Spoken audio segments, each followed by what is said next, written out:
Hey folks, we're back with another episode of Three Men in Anime. Hooray! Yay! Yay! As always, I'm joined by my co-hosts and good friends, Eric Carlson and Gav Leaf. How are you guys doing tonight? I'm doing all right. I'm going to be happy in about 3 hours when we're done with this. This was my suggestion. This is not one I am proud of. Yeah, we're doing Gav's most recent suggestion, which was one he picked off of the recommendations list after he watched it, of Parasyte. Yes. I watched this once, and then I watched this again. It was not good the second time around, I take it, Gav. No. Or it's not as good, rather. I just wanted you two to share. You bastard. All right, so Parasyte is based on a manga, which was written by Hitoshi Iwaki. It's a seinen series, not shonen. That is abundantly clear from the levels of violence and gore and body ridiculous. horror. I show that show to my 7-year-old. You don't have a 7-year-old. Well, you've got an inner 7-year-old. That we know of, anyway. Eric's has an inner 7-year-old. That's because I ate him. Probably. At any rate, so yeah, it's a sort of psychological horror, sort of psychological thriller, science fiction, body horror. Attempts to be very philosophical show. Are you starting to feel the general gist of our thoughts already? So, Gav, do you want to sort of talk about the premise, since it is your recommendation? Well, the premise that you get from the trailer, at the very least, is that of the titular parasites essentially possessing, or, as parasites are wont to do, entering and taking over human bodies. Our protagonist is a young boy called Shinichi Izumi, high school boy, I believe. He's like 17. Oh, he's senior high school. He's pre-college.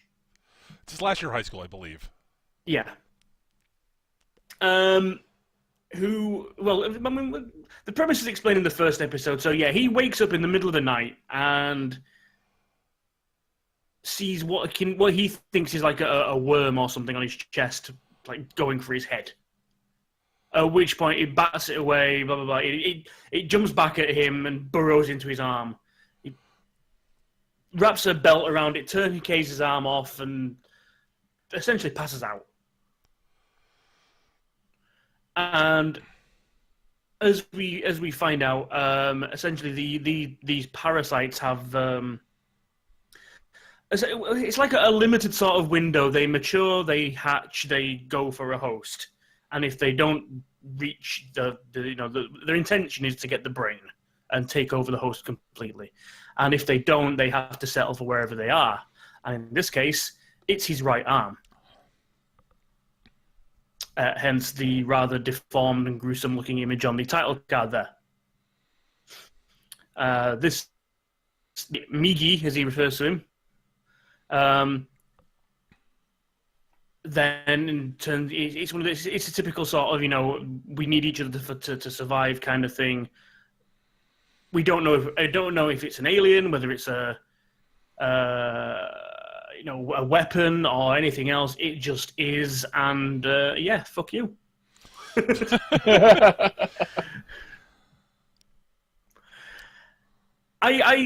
know I kind of suck at doing these things. Yeah, I mean, so going forward, basically, there are a bunch of parasites have landed in Japan, at least. We don't know about the rest of the world. The show doesn't cover the rest of the world, thank God. Doesn't need to cover the rest of the world, but yeah. Well, I mean, that's the thing, is it's a good thing they're keeping it smaller in scope. It's covering basically the towns around where Shinichi is, and effectively Japan. And this is the sort of thing that I don't think doing on a larger scale would have probably detracted from what they were trying to do. And at any rate, so there are a bunch of people who have been taken over by parasites. The ones that take over their heads, basically whatever part of the body they fully take over, they completely replace. and they're fully capable shapeshifters. They can shapeshift into basically almost anything. If they get the brain, they really can sort of change the face to look like whatever human they want it to look like. Anything humanoid, biological. Yeah, the parasite absorbs and replaces the body part that they take, which is almost always the head, with a few exceptions. Yep. And they all of them, they are, at least at the outset, and for most of the show, they play them off as being very alien. They've got that whole sort of, don't really understand humans thing. Don't understand these emotion things, or, Yeah, at the beginning, they're very much wearing the mask of human, but they don't really know anything. They don't even realize they have to blink. Right. They are. I forgot to mention one thing. They are completely carnivorous, and their preferred food are humans. Yes. And the way they do the whole sort of invasion of the body snatchers thing, where they look like humans, they lure another human away to somewhere dark and quiet, and then they transform their head into something horrible and monstrous, kick ass, and with lots of blades or sharp teeth and such, and devour the human that they're after. Well, they don't eat the entire thing. They leave parts of the body behind because they are very inefficient. Yeah, they're you not can like only fit so much of a types. person into your belly, man. Trust me, I've tried. Yeah, they're very much, they never show the bodies directly, but you get the idea that it's like, if you found the carcass of a creature that a lion had got a hold of, sort of thing. It's just taking all the choice bits and left. Good. Yeah, we see bits. We occasionally, early on, we do see some of the bodies to some degree, just not well lit and such. Not well lit, not in great detail, but like and silhouetted honestly, in the foreground, or like yep. spattered in the shadows, that kind of deal. And it's the gore that the show does have is fairly well used, and it's not just done for shock value, which is a plus. Yes. Mm-hmm. At any rate, so early on, it's mostly and the other thing is the parasites can detect each other. That was something we pick up fairly early on. Yeah. Shinichi's early instinct is to basically go, okay, fuck this, I'm going to a doctor. Or the police, or somebody, gotta get this fixed because, my hand is talking to me and is shapeshifting and is an alien. What the fuck? And Migi basically points out that, no, I don't want to do that because that'll probably lead to me being killed, or at least incarcerated and bad things happening to me, and so no, I'm not going to let you. And while I can't kill you because without you I'll die, I can make it so that you can't go anywhere. You'll live, but you'll be crippled. Yeah. Migi straight out threatens him and says, look, if you'd prefer to live life as a vegetable, that's fine by me. I don't need your consciousness, just a functioning body. Right. So, at any rate, so early on, very early on, it's a lot of Shinichi, trying to live something of a normal life.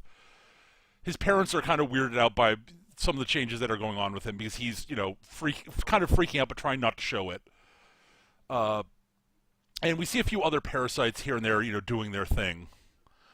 And so for a good chunk of the early part of the series, it's largely, Shinichi trying to live a normal life, but, occasionally running into other parasites that he and Migi have to defend themselves from. Because while Migi is not, big on killing other parasites, if they're going to try to kill his host, that's bad. Yeah, this is the weird thing that they go about. It's like Migi has absolutely no emotional investment in anything. In fact, he does. He only accepts a name at all because Shinichi needs to call him something, because that's what we as humans do. And he's like, well, whatever, call me whatever you like. I don't care. Names are pointless. Yeah. That's all that matters. Yeah, there's no connection between the individual parasites. They don't even know what they are themselves. Right. But Oh, and while he's got this whole thing about, well, they are kind of my kin. I'd kind of like to learn a little bit about them. It's like, wait, you're trying to kill my host and ergo me? No, fuck you. Yeah. And Migi, like whenever Shinichi's asleep, Migi does a lot of research on the computers and reading books and such, trying to learn as much as possible. Yeah, it's like watching a fucking teenager. You know, he's fast asleep in bed, but his arm's still surfing the internet. Migi's main character trait, honestly, is a ravenous curiosity. Yes.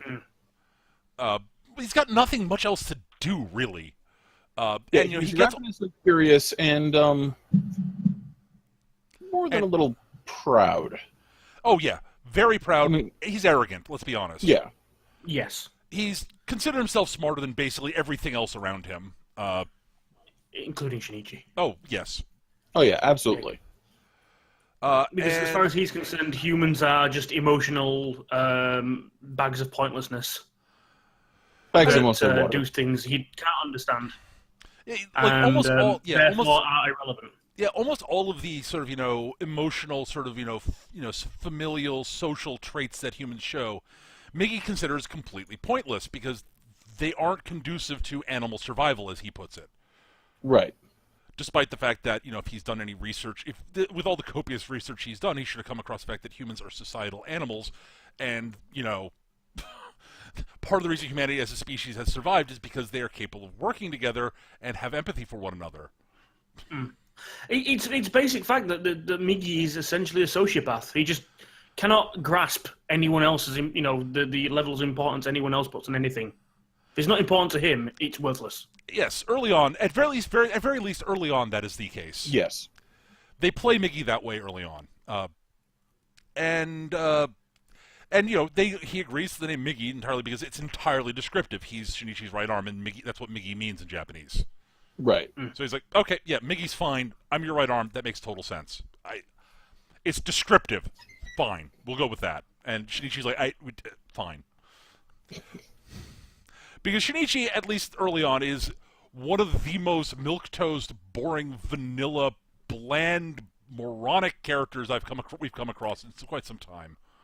Yeah. He is literally walking vacuum, waiting for a character to just fill it. Yeah. So yeah, Shinichi's initial character traits are milquetoast and boring. Yeah. There's a girl he likes in school whom, for some reason likes him. Yeah, well, she's about as boring, vanilla, and milquetoast as he is, so fine. Yeah. Come on, that's an insult to vanilla. It is, actually. Vanilla is a perfectly fine flavoring. Thing is, some of the side characters seem interesting. They just don't get enough screen time. Yes. Like his girl's two friends. Yes. The one of whom also has an interest in Shinichi for some reason. He's got the. Well, even them, they're more interesting. This is the problem. You see, this is how boring Shinichi is. The two friends are interesting, but they're still very one-note characters. They have no personality outside of their. One is artistic and one is a gossip, and likes being nosy. That's their character traits. That's all they do in every scene they're in.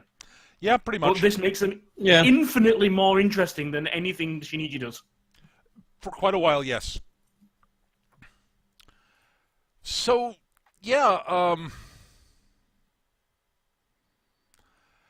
at any rate, the early parts of the show, like there's a bully at school who's picks on Shinichi, and eventually Shinichi hits him with his right hand, which is strengthened because it's Migi, though he has to basically convince Migi not to kill the guy.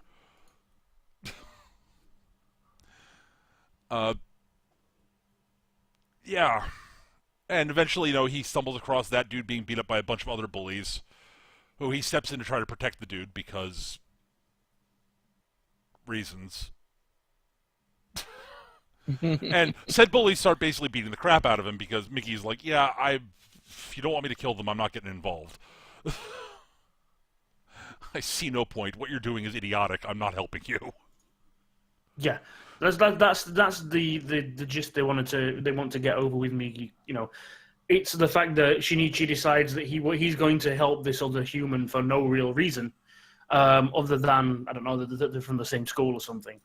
Also, And Migi's like, "What are you doing?" he's seeing someone being bullied and beaten up, and he's Yeah. like, "That's wrong. I want to try to stop I it." should stop that.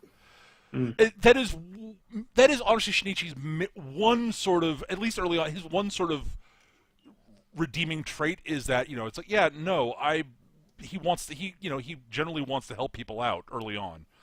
That changes as the show goes on. Shinichi changes significantly partway through the show. Yeah, There's a girl who's hanging out with these guys named Kana who they seem to their leader, the sort of the head thug of the bunch seems to have a thing with Kana, and she basically tells them, yeah, dude, guys, leave this. We've done enough. Leave these two alone. Yeah, leave the kid alone. Whatever. But she sort of goes up to him, so like, what the fuck are you doing? And then she notices something weird about him, and she doesn't quite get, and is freaked out by it. But becomes immensely interested in Shinichi, she keeps showing up for a while throughout the rest of the show. Part of the reason why she not the rest of the show. She becomes so fascinated with Shinichi is A, he's willing to get the shit knocked out of him for a stranger, which is completely weird for her and kind of charming. And B, she actually kind of sensed Migi on a subconscious level. Yep. But doesn't understand why that. Yeah, why that's that the thing. is. It turns out she's able to detect weird. She's able to sense the parasites. yeah. So the bit we mentioned earlier about them being able to sense each other, essentially they emit a subconscious kind of signal. So they can actually not read each other's thoughts, not psychic, but they can get a gist of each other's intent. It's kind of like it's one of those things where if two strange beings approached each other, they can tell whether they're at risk or at danger. If one has an intent to kill, then the other can tell that. If neither have, they know that they're okay. They're just talking. They're just meeting. Blah blah blah. Yeah. And it just turns out that Kana can pick up on that somehow. Yep, there are apparently a few humans who are capable of sensing the parasites like this. This actually is sort of an interesting idea and a potential interesting plot point. We will discuss where that goes later. The first parasite Shinichi runs into is a basically misfinding human inhabited a dog. Right. Yeah. So Migi's able to do his transform into basically go all transform some of Shinichi's fingers into blades and do the whole Mr. Fantastic stretch around flying around thing, and kicks the dog's ass and kills it because Well, the dog decides to kill them. Yeah, kill them because you are clearly a threat to us. And while I'm just a dog, I do know what happens if your human decides to talk. Well, yeah, the parasite. It's on the plus side. It's dispatched very easily by Migi because it's not particularly smart because it's taken over a dog's brain as opposed to a human's brain. Right. And this apparently matters. Also, limited body, etc. Blah blah blah. But anyways. So, yeah, Migi defeats that, and, Shinichi kind of freaks out. The next parasite that actually, I think the next parasite that we run into with Shinichi is, I forget what her name is first. She eventually goes by the name of Reiko, Tamura Reiko. Yeah. She basically joins the school as a teacher. And, she... Tamiya Ryoko. Yes, and eventually becomes Tamura Reiko. They're not very creative with names, which is, again, we've seen this with Migi already, so. But she's not there to actually hunt at the school. She's there to... Oh, no, before that... sorry, wrong. I'm wrong about that. Before Reiko shows up... Reiko? Reiko shows up... Yeah, no, Reiko shows up first. Yeah, that's right. And, she notices, Shinichi, and she's fascinated by the fact that, there's a parasite there, but it's not taking the brain. This is interesting. I want to find out more. Neat. Because Reiko, like Migi, is very curious and contemplative, and actually thinks about stuff. And she basically tells him, "Okay, right now I'm not a threat to you. I'm not intending to attack you. I have no intention of hunting here. I have no intention of hunting anywhere near where Tamura, where Ryoko actually is a person, because that would give me away. I'm not stupid. Don't shit where you eat." So to speak. So I have no intention of harming anybody in the school or you right now, unless you're a threat. And currently, you're not if you're willing to not be a threat to me, I'm willing to not be a threat to you. I just want to know more about you, because I don't know enough about you. It's like, I understand conceptually what's happened here, but I'm fascinated to know more about you and Shinichi. And she eventually agrees. They agree to meet at a restaurant, and she brings along a parasite who's inhabited a male body, whom we earlier saw in sort of there's a montage early on of a bunch of parasites doing stuff, and one of them is Ryoko and this other parasite who calls himself A, because names are stupid, having sex. They decide to have sex. And the two of them explain this, all this stuff. More as an experiment. Okay, this is how humans breed. I wonder what happens if we breed. How does this help us? Well, it might make more of us. Okay, whatever. And it doesn't. Because Ryoko gets pregnant, and the child is entirely human. We don't find this out for a little while yet. No, she explains that to Right. She says, I'm pregnant, that's the and thing. the child is... Sorry, go. Go on. The parasites are basically driving the body. Okay, they like like with us, everything that happens in your body is automatic. But with the parasites, they've replaced the brain. They know all the ins and outs. They have to do all the functions, even the automatic stuff. They have to do it themselves. So they have like a level of control over the body where she actually knows, yep, I'm pregnant and it's human. Right. And she just knows that like a week after conception. Yep. And she basically asks, so what do you think that means? And which is an interesting question.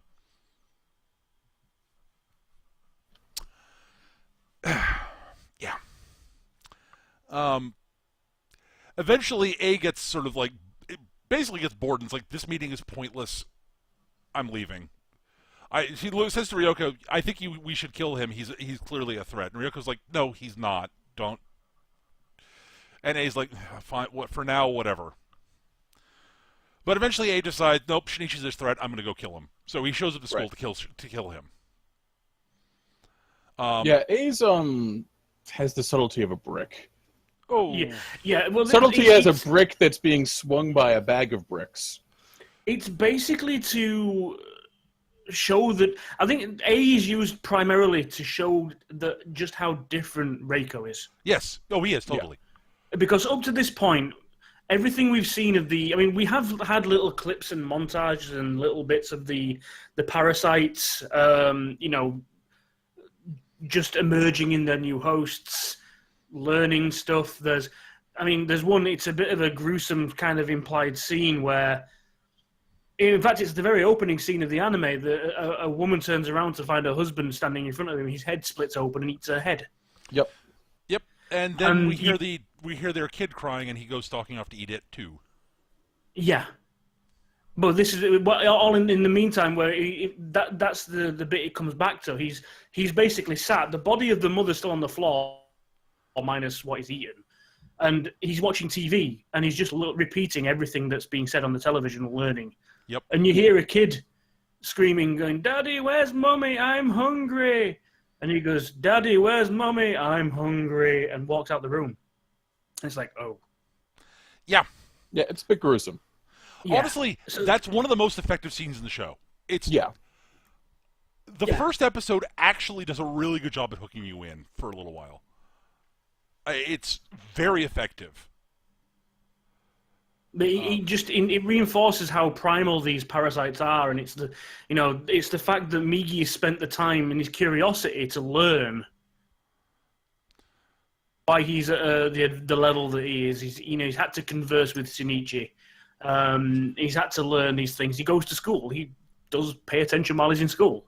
Well, also there's generic stuff. He spends most of his time. I also suspect there's a part of it that's honestly a large part of the parasite's brain that would normally be devoted to running the body. Migi doesn't have to do that. Yeah. So he's like, I've got a lot of things to do. I've got a lot of brain to use on other stuff. Okay, let's learn stuff, because what the fuck else am I gonna do?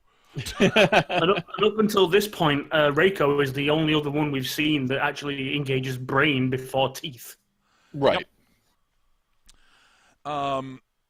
So, A shows up and, fight in the school happens. Yeah, but the alarm gets pulled, the kids get evacuated. A kills a few teachers along the way because they're between him and his target. And Shinichi manages to convince Migi that no, we're not fighting in the middle of the crowd. That would be a fucking bloodbath. Yeah, Migi's plan is, the best plan is, we get in amongst a bunch of students. He comes after us. We have a lot of meat shields in the way, so it's easier to kill. And Shinichi's like, fuck that. No, I refuse to do that. And Migi's like, okay.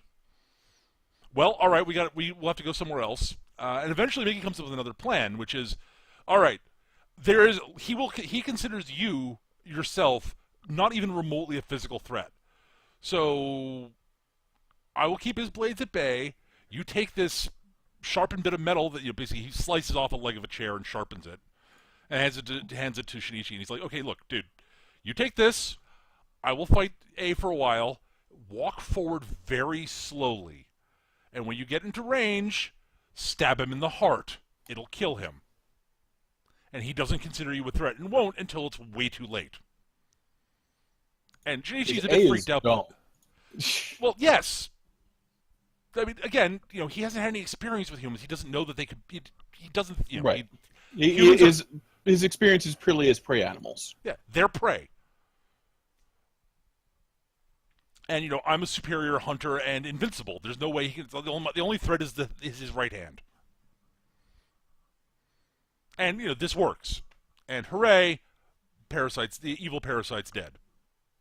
Yeah. The human body dies, and the parasite legally withers on the next stump. Yep. With all his tendrils and blades hanging out.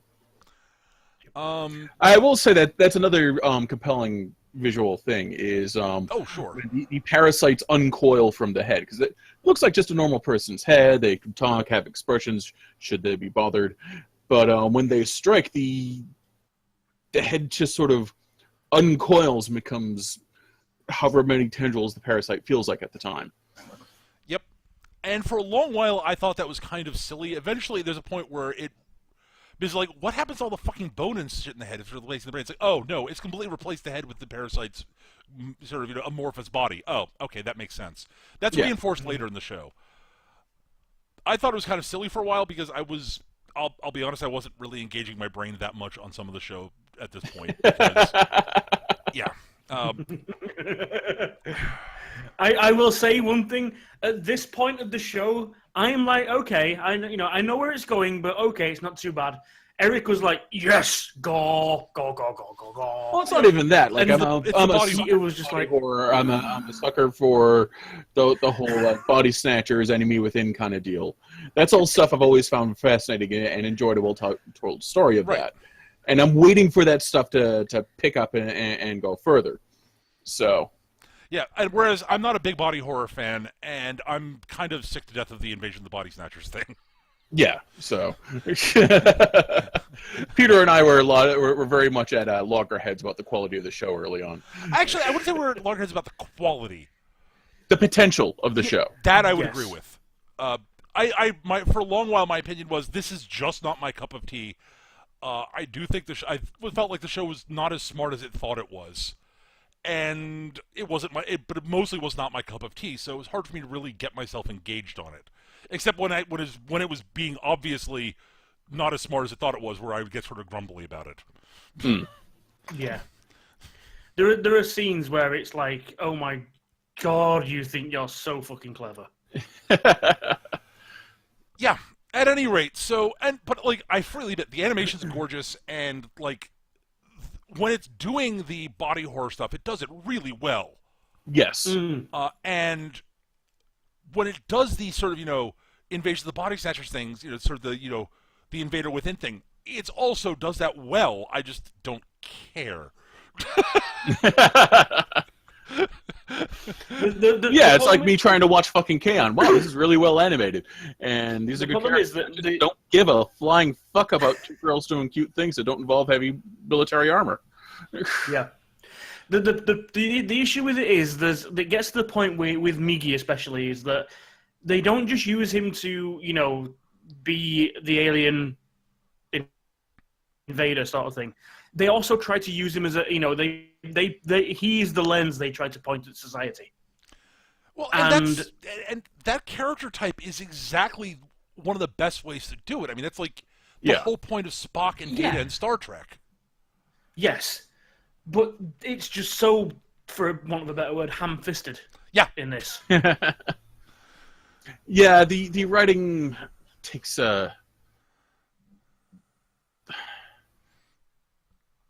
it really wishes it was smarter than it was. Yes, I'd agree with that. Yep. Wow, does it overindulge on the internal monologue? Yes. Like, wow, like it wasn't really a problem for me until the last few episodes, where it just goes completely over the rails. We'll get to that. So Shinichi's fought off A. And the next parasite we find out about is so it ends up being a student who joins the school, a transfer student, who all the girls think is hot and awesome, except for what's her name, Murano, Satomi Murano, who's the Shinichi's love interest. Right. Yeah. Oh, it should be noted that Reiko bugs the fuck out during the fight with. Oh yeah, she's like, fuck this noise. She basically stays far away watching. She's like, I wonder who's going to win this. Shinichi has. Interesting. Well, no, she actually finishes him off, doesn't she? Yeah, she's like, huh. Well, I suppose the best way to make sure that this doesn't get found out is to blow up the section of the school it's in. Thank you, liquid oxygen. Yep, that's right.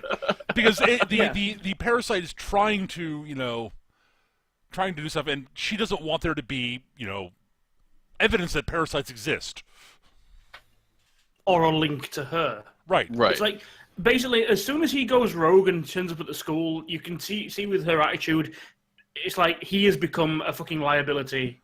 He's got to go. No, he's got to go. It's like, if he kills Shinichi, she was perfectly fine to let Shinichi and him fight, because it's like, yeah, whatever. If Shinichi dies, that's a data point, and whatever. If he dies, great. Either way, I'm wiping out whatever's left, because fuck that noise. Duh. Right. But yeah, she watches she's studying the fight because she's, again, interested to see what will happen. But yeah, the next one is ends up being a student, and one of Murano's friends, God, I can't remember her name.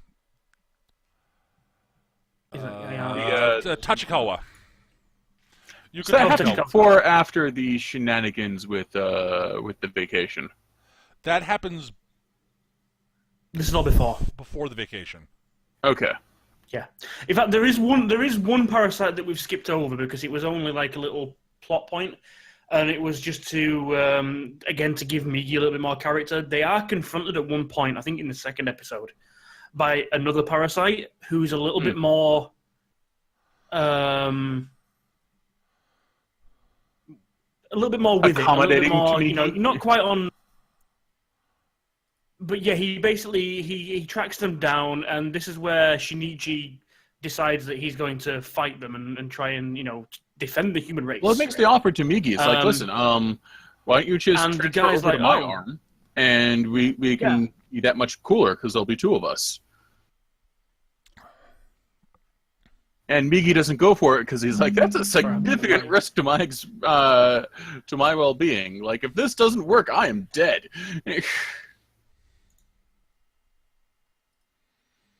Yep. Uh-oh, did we lose someone? No, I don't think so. We lost Gav, but he's back. Yeah, sorry, I was lagging out. I was starting talking, and Eric's like whole sentence was going over the top of me. No, sorry, dude. But sorry, I don't know where we got to, but yeah, essentially, it just shows that Migi, he had an opportunity to move on, but he's kind of happy with this if the odds weigh up that no, that's too big a risk. Yeah.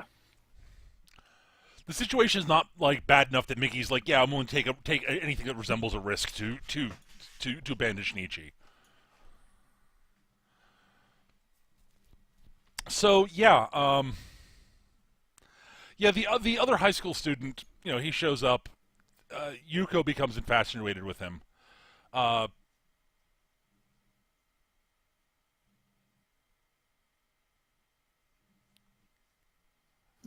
I'm trying to remember exactly. The police, it turns out, have been getting some evidence of the... Yeah, the mincemeat murders, they call them. Yep. And they begun to suspect, parasites exist. Actually, I'm thinking this might actually be after, because... I'm pretty sure this is after the vacation. Yeah, I think you're right. Vacation shenanigans. Or at least, it's... Yeah. So, at one point, at any rate, so... Yeah, Shinichi's parents decide they want to go on a vacation, and Shinichi's kind of freaked out about it, and basically tells them, I'm not sure how I feel about that. And Migi basically points out to him that honestly, if they're out in like countryside, they're much less likely to run into a parasite because they're probably going to logically they'll stick to population centers where there's more room for them to blend in and more prey. And less likely the prey is going to be noticed if it goes missing. If a human gets killed in the city, that's, that happens. Out in the countryside, it happens much less often. So it's more notable. And right. Logically, he's right. So Shinichi basically tells his mom, I thought about it last night, and I'm actually okay with it. And his mom kind of freaks out a bit about this. Because she thinks something's weird about Shinichi. And, she's got motherly instincts about the fact that he might not be, exactly what he thinks he's changed. And he basically managed to explain it off that, no, I was worried about being lonely. You guys are right, but I talked to my friends about it, and they're like, if you get lonely, you can just invite us over for the night while they're gone. It's like, don't worry about it, guys. Seriously. So they go off on vacation. And while they're out there, we also get a bit with another parasite who's inhabited a female host who's driving along with a guy. And, they get into a car accident. And both bodies are... The male body is merely unconscious. The dude is unconscious. And the woman's body is dying. So the parasite in that body is like, well, fuck. Well, easy solution. Cut off the dude's head and replace it with myself. And we find out that it's been inhabiting a female body for so long, it really has trouble running a male body because there are noticeable physical differences. Right. Like, the bladder's in a different spot. Now you've got this uterus thing, and what happened to my testicles? But, God damn it. What are these testicle things? And right. Where are these testicle things? And I keep on hurting myself every time I move my legs wrong, and why is that? And this is clearly a design flaw. And it seems to indicate that parasites, once they've been inhabited a body long enough, start taking on significant traits from certain gender traits. And I think not gender traits, but the female and male bodies operate very differently for the parasites. And right. So once one's inhabiting a female body long enough, it can't really move on to a male body. Which, again, raises some interesting questions. Yes. Anyways, you don't see any of them try to transfer across sex, except for this one. Yeah. Except for this one, and that was an emergency situation. So. Yep. But at any rate, so it eventually, it stumbles across Shinichi's dad and mom on vacation and kills Shinichi's mom and tries to kill his dad, but he survives. He basically falls off the cliff they were hanging out at. Yep. Into the water, and it's like, oh, that human's dead. Fine. So it takes on Shinichi's mom's identity, now that it's got a female body again, and goes home. To Shinichi's place. And Shinichi says, oh, hi, Mom, and Migi's like, that's not your mother. So what do you mean that's not my mom? That is clearly my mom. That's a parasite. It's going to... No, Mom isn't a parasite. Shut up, Migi. Stop Would being I be emotional, talking Shinichi. out loud? And, the parasite mom basically runs Shinichi through the heart. Yeah. And it's like, not gonna bother to feed, just kill him and leave. It went home looking for his dad because he fell into the water. That's a problem. I need to confirm the death. And, Shinichi let slip that his dad called because his dad called, injured Right. and, warned him about, about monsters. And so Shinichi didn't know his mom had been killed at this point. And, so she's like, oh, he's alive. Probably in a hospital back on the island. Good to know. I should go back and finish the job. Leaving Shinichi there dying. And Migi's like, well, my host is dying and there's nothing in range for me to transfer to. Fuck. Got an idea. Let's try this experiment I've been noodling on for a while. And proceeds to dive into the gaping hole in Shinichi's chest. We had seen that Migi can separate himself for brief periods of time. Just not for very long. Right. Like, he's sure he can't survive too long outside of the host. Right. And he has explained at one point that, that the parasites are capable of subdividing. And, and as long as they maintain a certain size, they're still intelligent. And then they recombine, everything's fine. If they get small enough, they stop being sort of, independent and they have to be controlled. And if they're even smaller, they can't survive at all outside of a host. And so what he does, he basically dives in and subdivides himself up a whole bunch into small bits to repair Shinichi's destroyed heart and save Shinichi's life. So Shinichi comes back to life and Over the course of several days, because Migi's been basically feeding him sugar water to keep him going while this goes on. Yep. And Shinichi comes back to life with a giant scar on his chest and back. 'Cause he did get run straight through. Yes, this is a reasonable thing to have happened. And Shinichi's not, was not worried about aesthetics when doing the repairs. Right. Why would he be? That would be stupid. But apparently he's fixed a lot more about Shinichi's body than, just the broken the broken heart.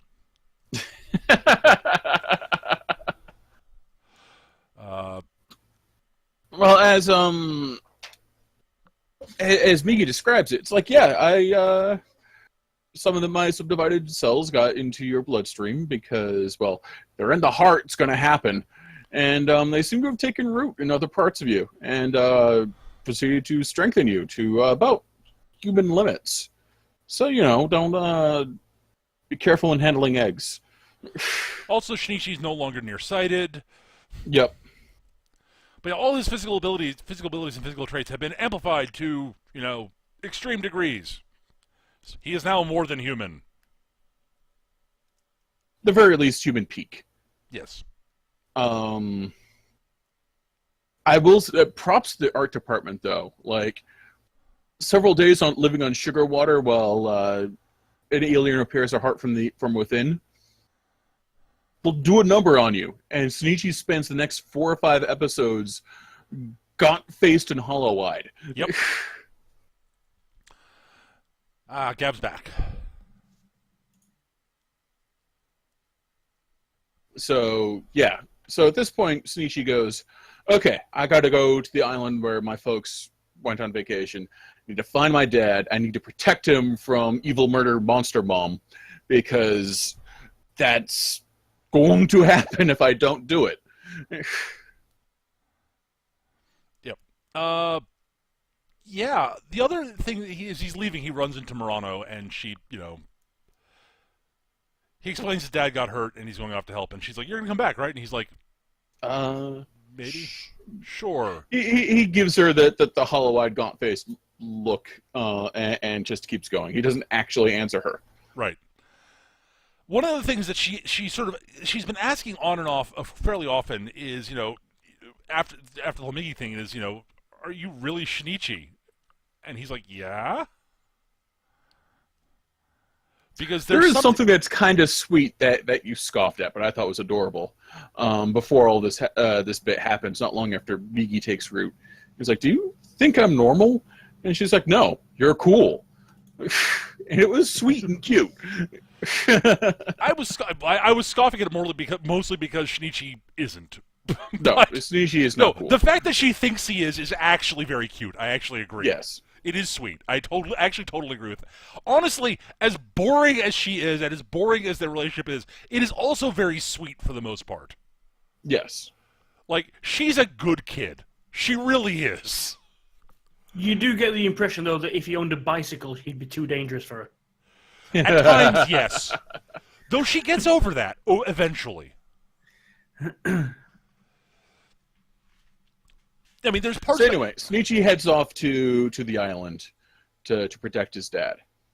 Runs to his dad in the hospital where he's recovering from surgery because falling off a cliff into the sea will fuck you up. And Dad's like, no. It's like, so you said something about monsters? No, that was clearly a fever dream from when I was passed out. Also, an important note is that he's being interviewed by the police about the death of his wife. Yes. And, he talks, but this is before Shinichi shows up, and he basically describes the Parasyte thing, and they're like, "Oh, that was totally just a fever dream. You were just sort of, you're combining your sort of hallucinatory sort of, nightmares that you had while you were drowning and such with what actually happened. Don't worry about it. There was no monster." And he's like, "Okay." Also, we know your wife's not dead. She, came back to the hotel and left. He's like, "Right, so she's just missing." Got it. Right. And meanwhile, his father's like, "Nope, she's dead." He's thinking, she's dead. I know she's dead. I saw her die. I know that was not a fever dream.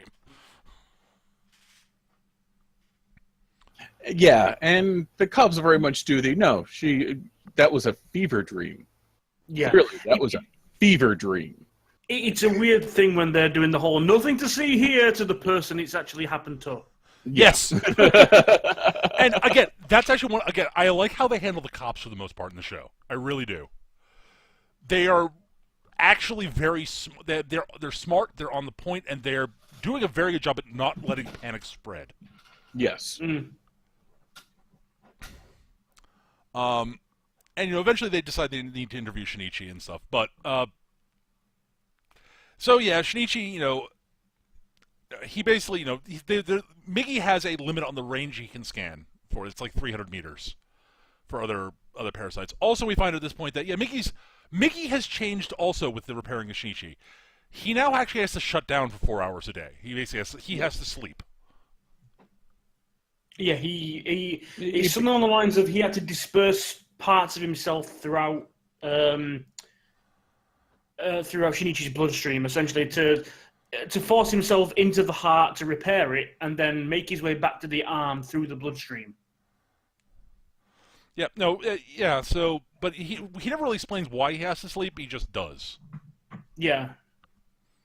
Okay, fine. Honestly, that's a minor question that I don't actually care about. So I'm not going to give it this is an interesting question that we don't get an answer to response. No, it's just implied biology that appears from somewhere. Yeah. So, but Migi eventually picks up. So Shinichi stays in a nearby small inn. It's sort of basically almost like a bed and breakfast almost. And apparently, it turns out that the daughter of the owners was this girl he ran into on the train out there, who seems to have taken an interest in him because he's an anime protagonist. It's going to happen. Yeah. Yeah. Because, well, again, so she can sense something about him different, and yeah, I don't know. It's very clear she's noticeably younger than he is, and is crushing on him, and Yep. that happens. So fine, whatever. You know, he's a somewhat older, apparently attractive dude, and somewhat mysterious, and she's crushing on him. Okay, that's an anime trope that comes up fairly often that I don't really care about. So fine, whatever. At any rate, so they detect another parasite, but it turns out it's not his mother. It's another dude who's got a parasite that didn't make it to the brain. Yeah, this in this case with this guy, the parasite jumped him at the edge of the same cliff where Shinichi's mom died, and he also took a header off the cliff into the sea. And the parasite's instincts were, okay, need to make sure he stays alive, because obviously. So I guess the thing to do is to take control of the neck and jaw and make a proboscis so that it can breathe long enough to regain consciousness. I never got to the brain, did I? Fuck. So yeah, And thus we have Joe. yep.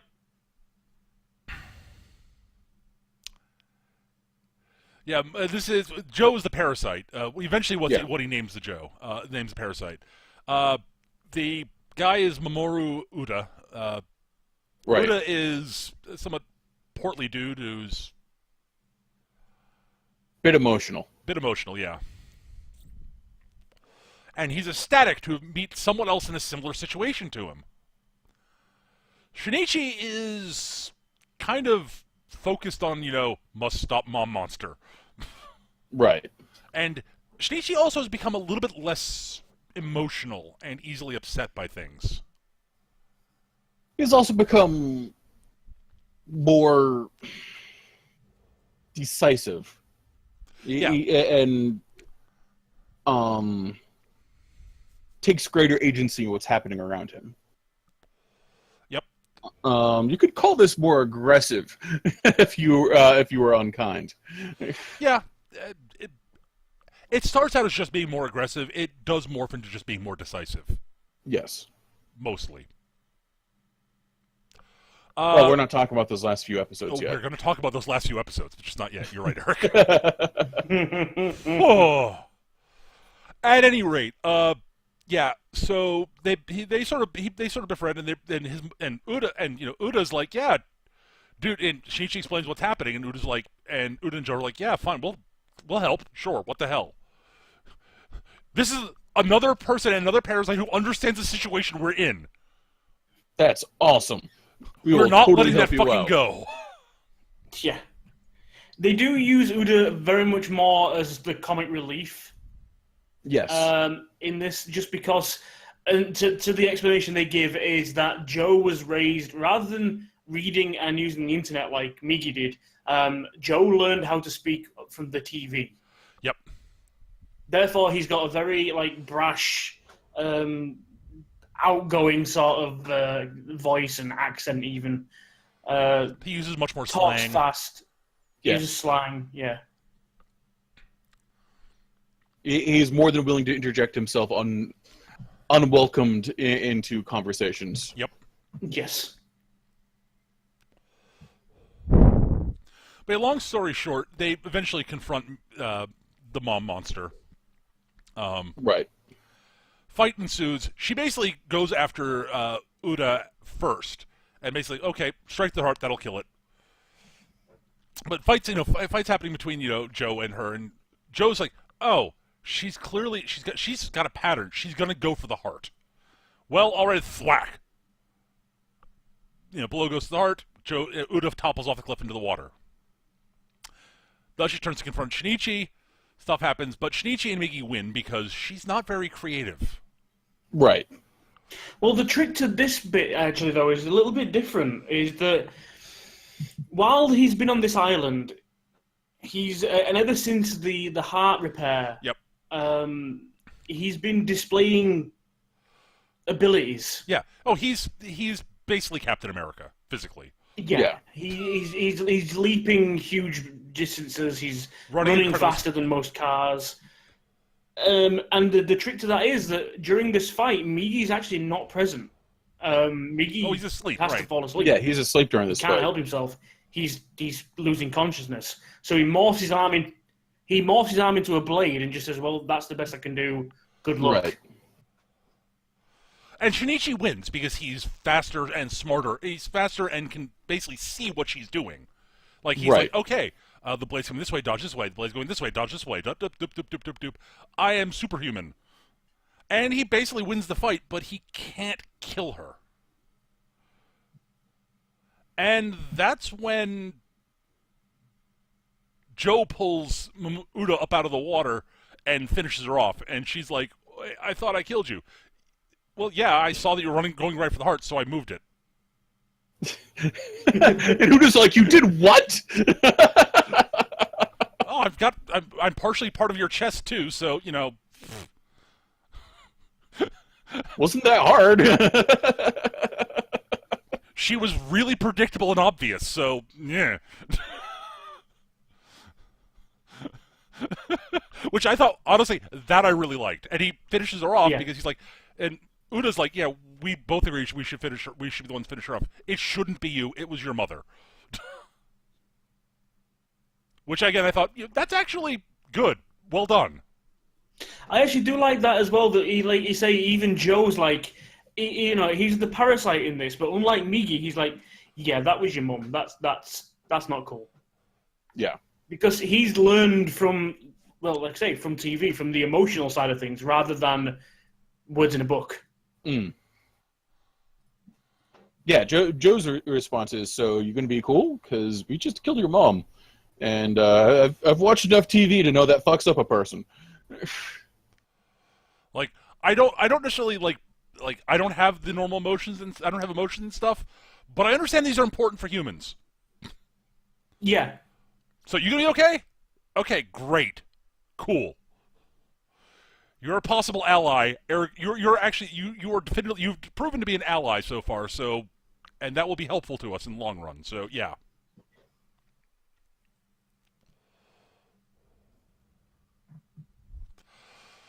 So yeah, and Shinichi and his dad go home. His dad doesn't cope well at first. A lot of drinking in the dark alone. Yeah. Understandable, really, but Shinichi wants to reveal things to his dad. Migi's like, fuck no. You know, the cops talk to him a bit, and Shinichi's like, I know nothing. I know nothing. Cops are like, I think he knows more than he's letting on. But no proof, and there's no way he could have seen the monster there, so whatever. So at this point is when the new student arrives at the school. Yes. Yeah. Deployed by Reiko, actually. Yeah, she's left the school. She's left the school between the explosion and the... There's a scene where she's talking to the faculty, and it comes out that she's pregnant. And they're like, so who's the father? And she's like, fuck. Does it matter? And like, we can't have an unwed mother who doesn't even know the father of her child here. That's not cool in our place for reasons that I don't quite grok. It's, traditional value stuff. And Right. she's like, well, fuck it, I'm leaving.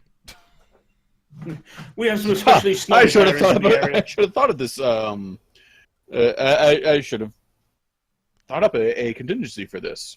The thing that all of us notice at this point is, okay, the answer is he's dead. Yes. The father's dead. It's true. It's true. Like, literally, the literal truth, just leaving out a few details, would have worked. But no. I think she was also just looking for a way to just get the fuck out of Dodge, and this was the push she needed. I think she decided this place was no longer what she needed. And she actually, before she leaves, she confronts Shinichi and was going to kill him. Then she detects that this is after the merging, And she's like, oh, Right. wait, no. There's something very different about you now. Interesting. Okay, you are still interesting to me, and that outweighs you being a threat. Fine, I'll leave you alive. Whoosh and away.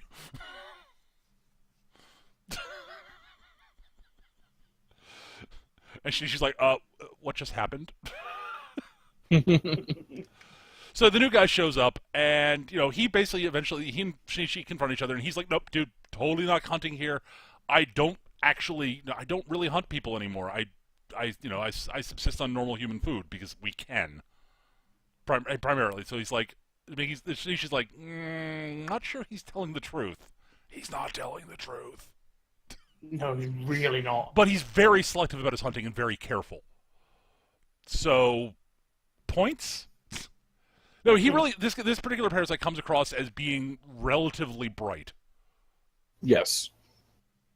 And as I mentioned, one of Murano's friends, Yuko, falls for him hard. Tadeo Shimada is what his name was, his human name. Yeah. And she basically does the whole sort of girl infatuated the guy thing and follows him around a bit, and she's like Shinichi. She actually Shinichi warns her off of him. He's like, listen, he's not a nice guy. Trust me. And she's like, what? Also, during this period, Kana, whom we mentioned before, is able to she's convinced that I can sense Shinichi. She's stumbled across a few times and noticed that she can sense Shinichi from a distance, and she's like, oh, clearly it's because he's my soulmate. Obviously. To be fair, she's a high school student, and and she's able to sense the dude from like a 300 from a distance away. So that's a little weird. But she thinks she senses Shinichi, and it's actually Shimada, and she's like, "You're not who I thought you were." And he's like, "What do you mean I'm not who you thought I was? You never didn't see me. How could you possibly mistaken me for somebody?" And she's like, And this is when Shinichi shows up and basically bails her out. It's like, hey, and glad to see you here. Let's go. And he basically explains to her, look, that dude's bad news. Stay away from him. Not like bad news, like gets you wet. Just bad news. Stay away from him. But she explains that she knows she clearly has a thing for bad boys. Let's be clear here. She does. That's what and she basically says, okay, so, but she's like, he's like, why were you hanging out? I was like, I know you weren't planning on meeting up or anything. And she's like, dude, they weren't planning on meeting up or anything. Like, she was sort of, stalking him, kind of. And yeah, she's like, she's doing a little bit of the stalker thing. And she's like, I could sense you from this way, and I sensed him. And he's like, and she puts one and one together and gets you very quickly. And he's like, oh, she can sense parasites. Migi mentioned that might be possible. Right. Yeah. You should not ever go near someone that feels like that, ever. The end. Just don't. And she's, well, what about you? And he's like, yeah, no, No, yeah. I'm a bad person. Stay away from me. I'm dangerous, the wrong too. thing to say to you.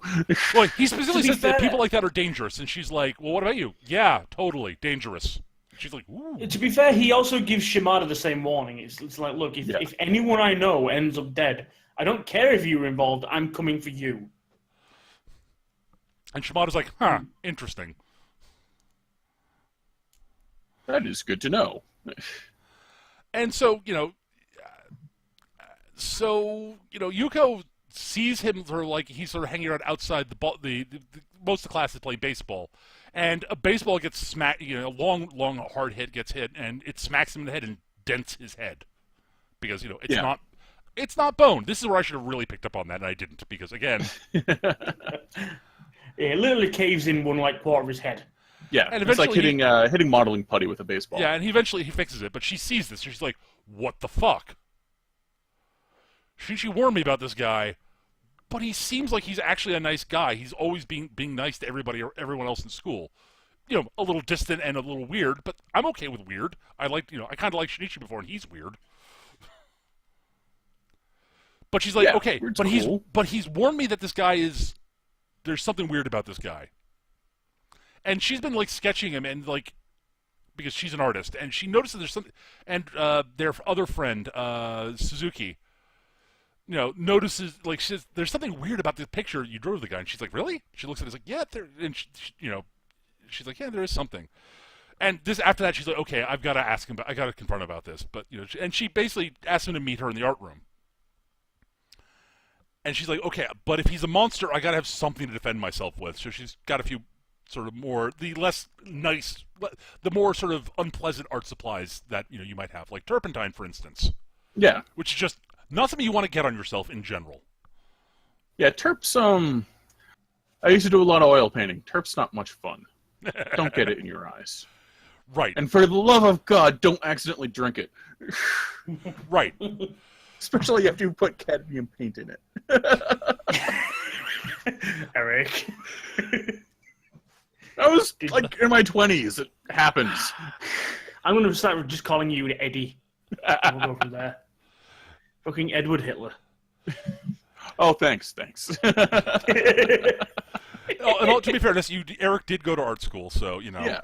Well, yeah. It's not my fault. Also, you like a combination of Eddie and Lister. Okay. Yeah, no, wee bit of Lister there. So she basically confronts him, and she basically asks him, "Are you actually human?" And because she's like, "But if you're not, you've always been nice to me, so it's okay as long as you're actually not like some horrible monster that's going to try to eat me." And he's like, "Fuck, she knows.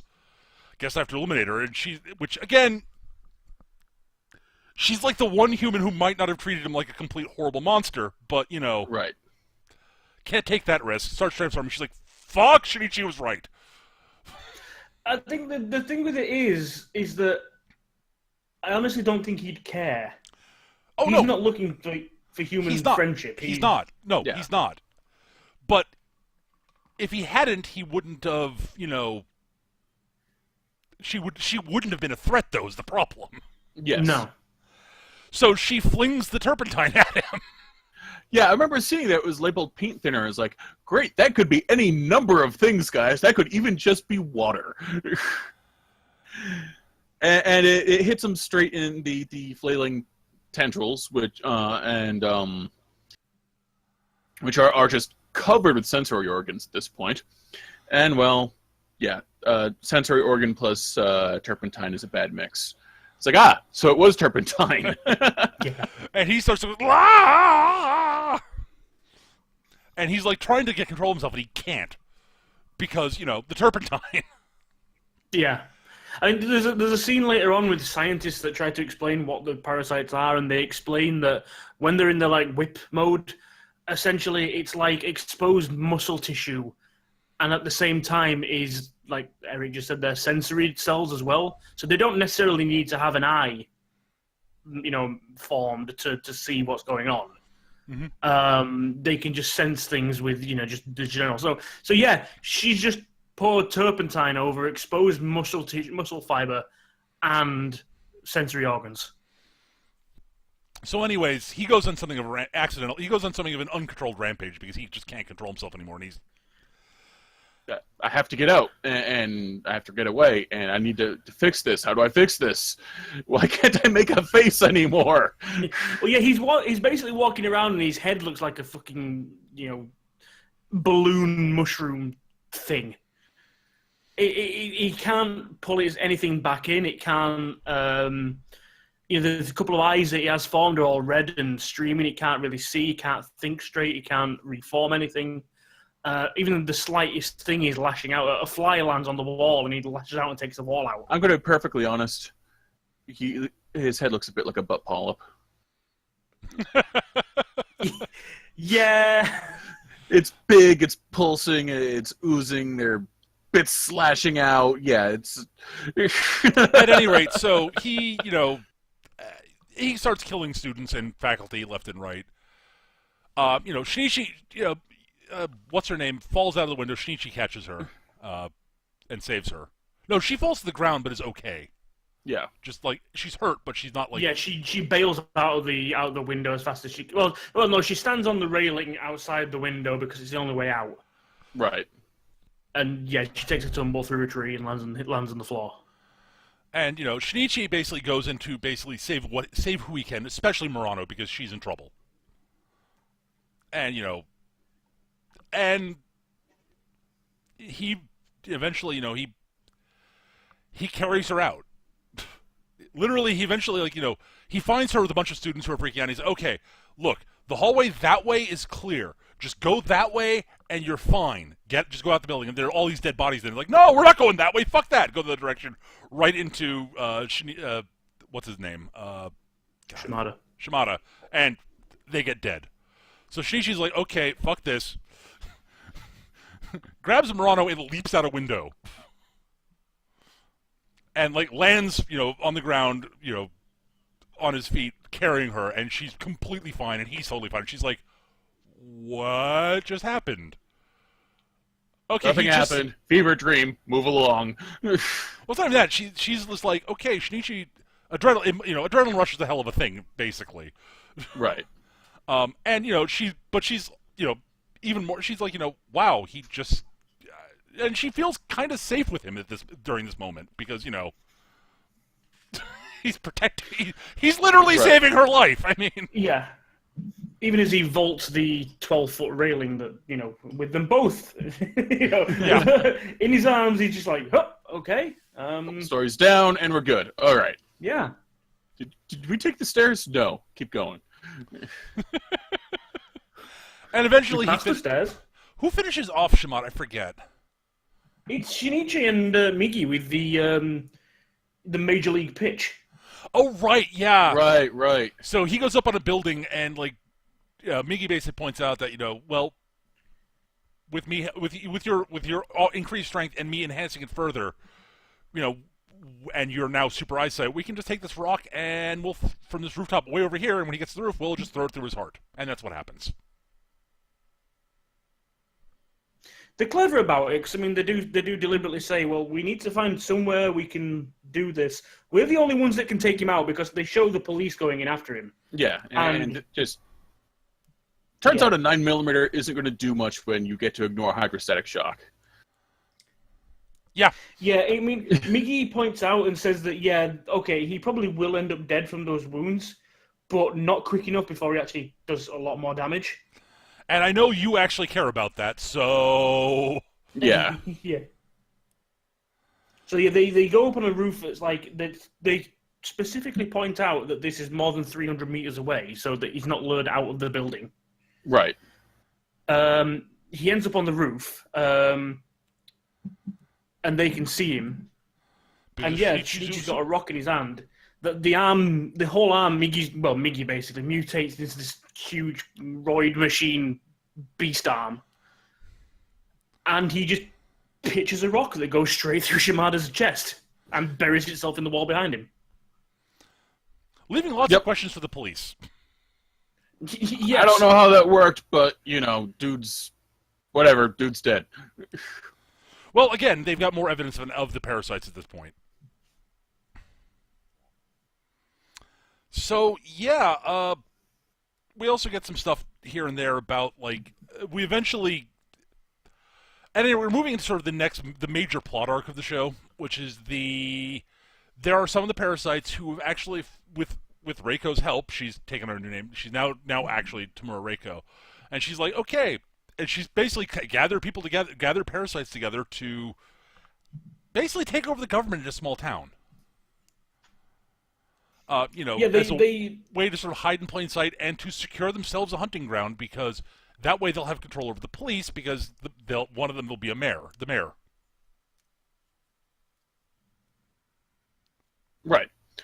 So which means they'll be able to basically quash any investigations and get into their stuff. It's actually a good plan. Yeah. Well, it's Reiko's plan, so I'm not surprised. The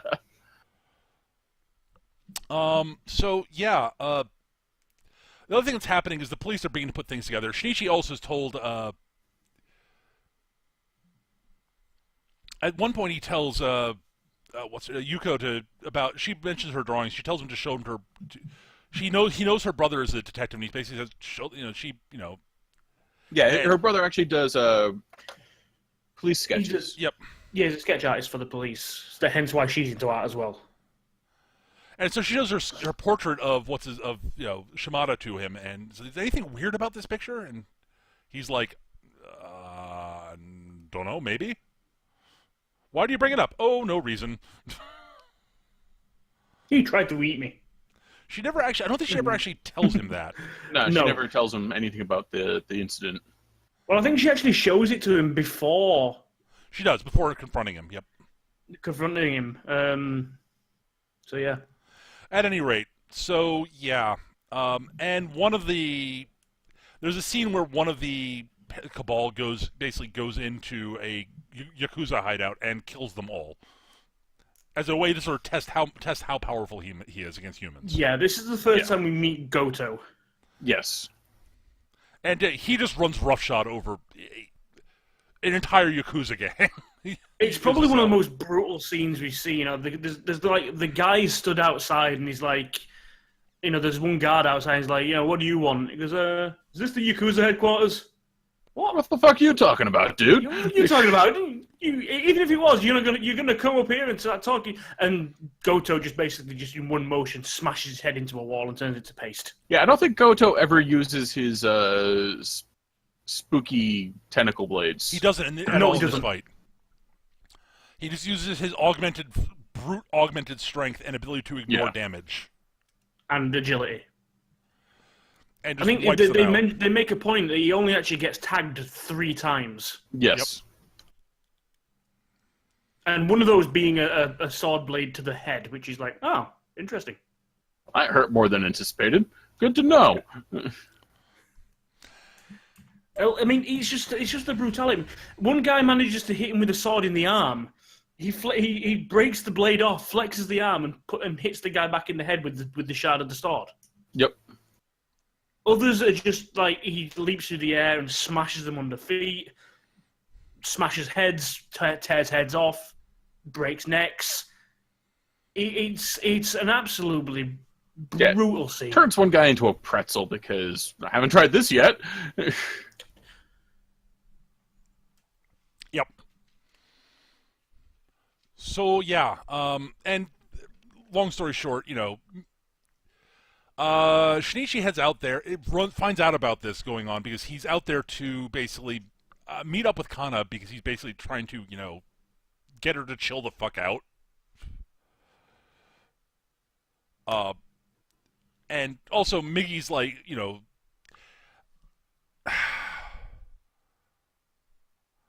I forget exactly why he's meeting with her, but it's the combination of, Migi's sort of like, you should stay away from this girl. She can sense parasites. That's dangerous for us. Yeah, he basically what it is. Migi wants him to just leave her be. If she gets in trouble, that's her own fault.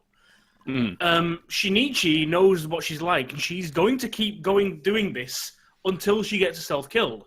Right. Basically, they've both got the same problem, but Migi wants him to just let that happen, and Shinichi's like, well, no, I want to tell her the truth, so she doesn't do that.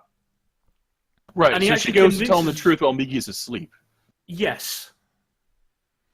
But, Migi wakes up a bit and notices the other parasites, and there are like 8 of them. And, Shinichi's like, oh, fuck, they're running for mayor. Well, and he's sort of like, well, I don't think they'll win. He wins. Of course. Of course he does. If anything, Brexit and Trump has taught us nothing is impossible. Well, no, the thing is, if you think about it, the parasites are looking at this entire campaign from a completely pure logic sort of situation. They know exactly what to say to get people to get humans to manipulate humans. Yep. Well, the smarter ones do, and they're being backed by Reiko, so yeah. Yep. Yeah. Have I mentioned that Reiko is by and far the smartest parasite we run into the show? Oh, yeah. Yes. She's by and far the smartest person we've run into the show. Yes. Yes. And she's genuinely ends up being a fascinating character. I didn't think she was that interesting to start with, but oh lordy, she actually develops into a really interesting character. Because she genuinely starts studying, human psychology and, sociology and philosophy. Because she's trying to figure out, and she's approaching it from I need to know all this shit so that we can survive. And, She's actually She looking after. also... Go on. She's looking after not just for herself, but for the parasites as a whole. Yeah. She's I like. mean, she's also been... Go ahead, Gav. She's also been looking at it from like the smaller level as well, because I mean we made mention by this point she's also had the kid. Right. Yes. She's had the baby, and she's looking after it. She hasn't named it because why bother?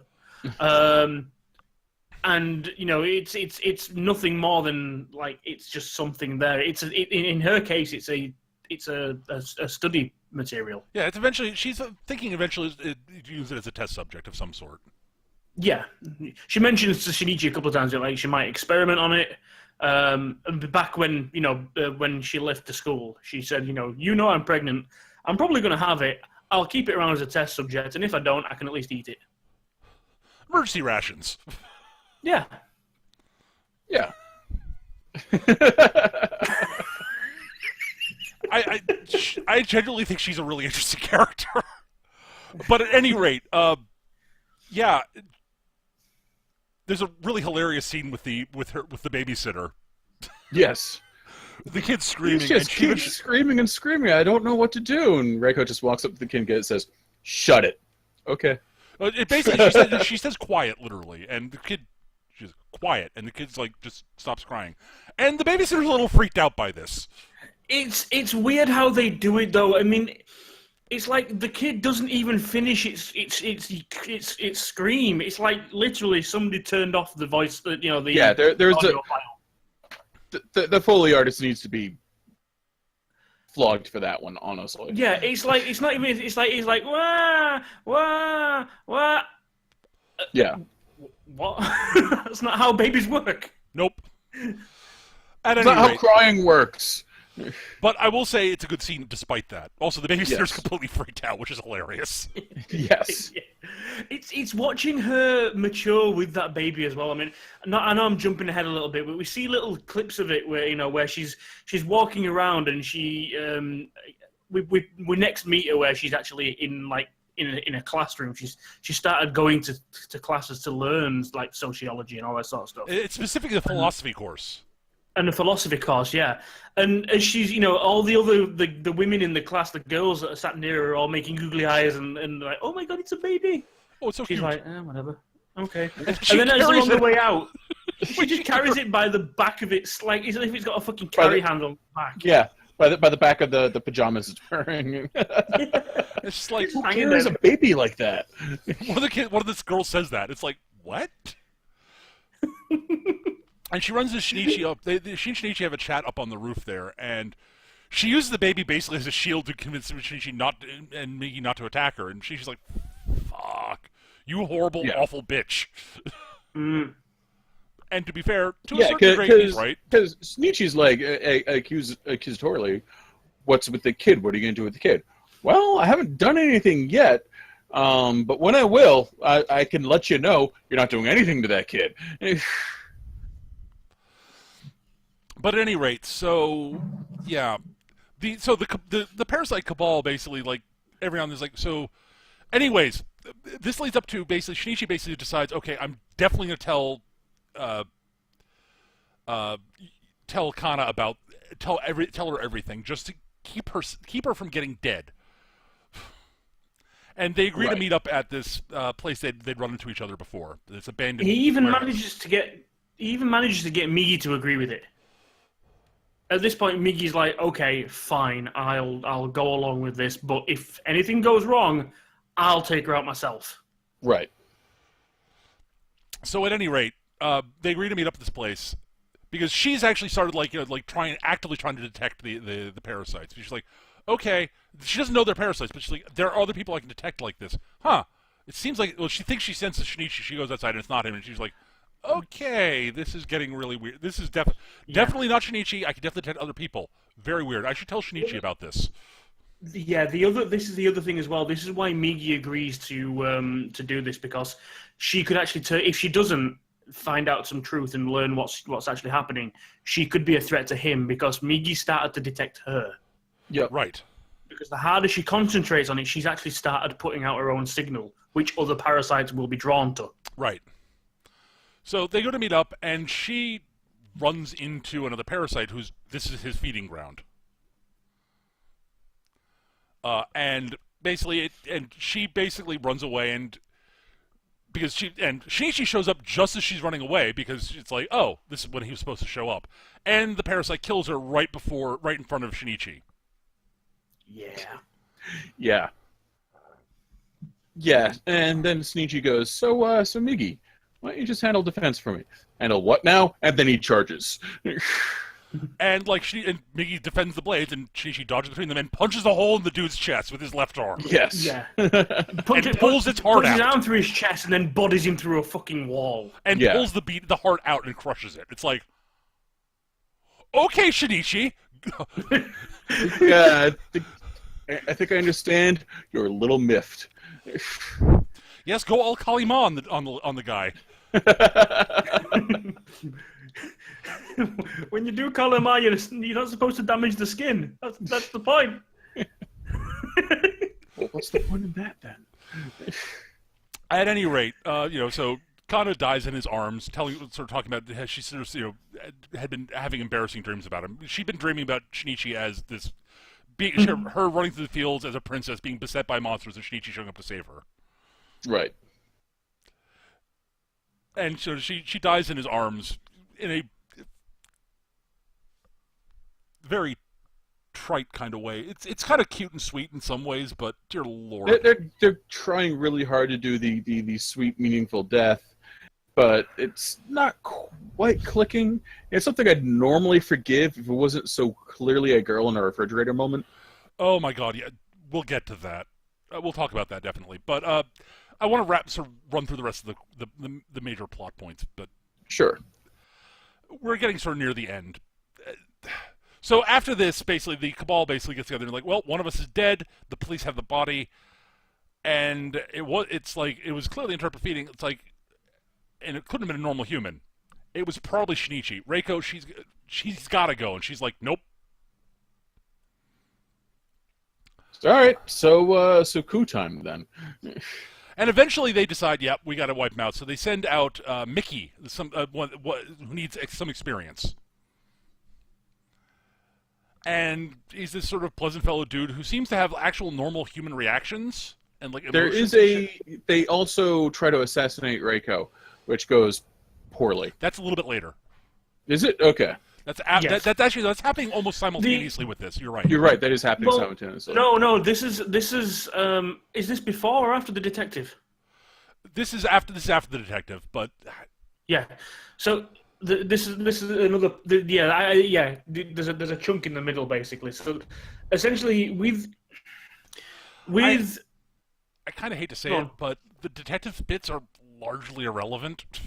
He is, but it's more development for Reiko, if nothing else, because what she for the cops also. Fair point. Yeah. So basically, Reiko hires a PI because using another parasite hasn't worked. So she hires a human. She doesn't tell him anything, just saying, "I want this man followed," which is Shinichi. And Shinichi, yeah, and he basically sees what Shinichi does to the parasite. Right. And Migi goes nuts and tries to kill him. Because he's recorded it. He's got all the evidence. He's got it on video. Yeah. And yeah, like I say, it's not a hugely important part, but one of the main bits of it is this is where like as we say, the police start to become more and more into it. Right, yeah. They've done this thing where they're saying, if you want to identify, it's something they work out themselves, but they make it like a fad, like a pop culture thing, where to greet people you pull out a strand of hair. Yep. And with the parasite, the hair will still be partially alive for a little while and wiggle about and such. They don't tell people that. Yeah, but it means that just like the parasites are going to be more exposed if something happens. I mean, sure, the person that does that's going to end up dead very quick, but like, okay, whatever. It's actually a clever idea. It's just that, like, okay, so how do we warn people what's going on without, causing massive panic? Tipping our hand. And tipping our hand too. Yeah. And yeah, Shinichi has to track down this PI, and this is where Joe and I've forgotten his name now. Odo? Odo. Joe and Oda come. Uda come back into it. It's a fucking great scene where Joe morphs Uda's face into Arnold Schwarzenegger. Yes. Just because, and he acts as the driver for Shinichi, like as a disguise for himself. And they try to explain to this cop and this PI, what's going on and why he really doesn't want to get involved in this, and why he should just hand over all his evidence. And as one last proof, they go to a site. I think it's something that he's been told about this one place. It's an underground parking complex. And it's at this point where we see another Parasyte bringing down another victim, because this parking complex is basically a designated feeding spot. Right. And it's not the one with Kana. It's actually this one that triggers the Cabal to say, okay, Shinichi's getting too involved in our shit.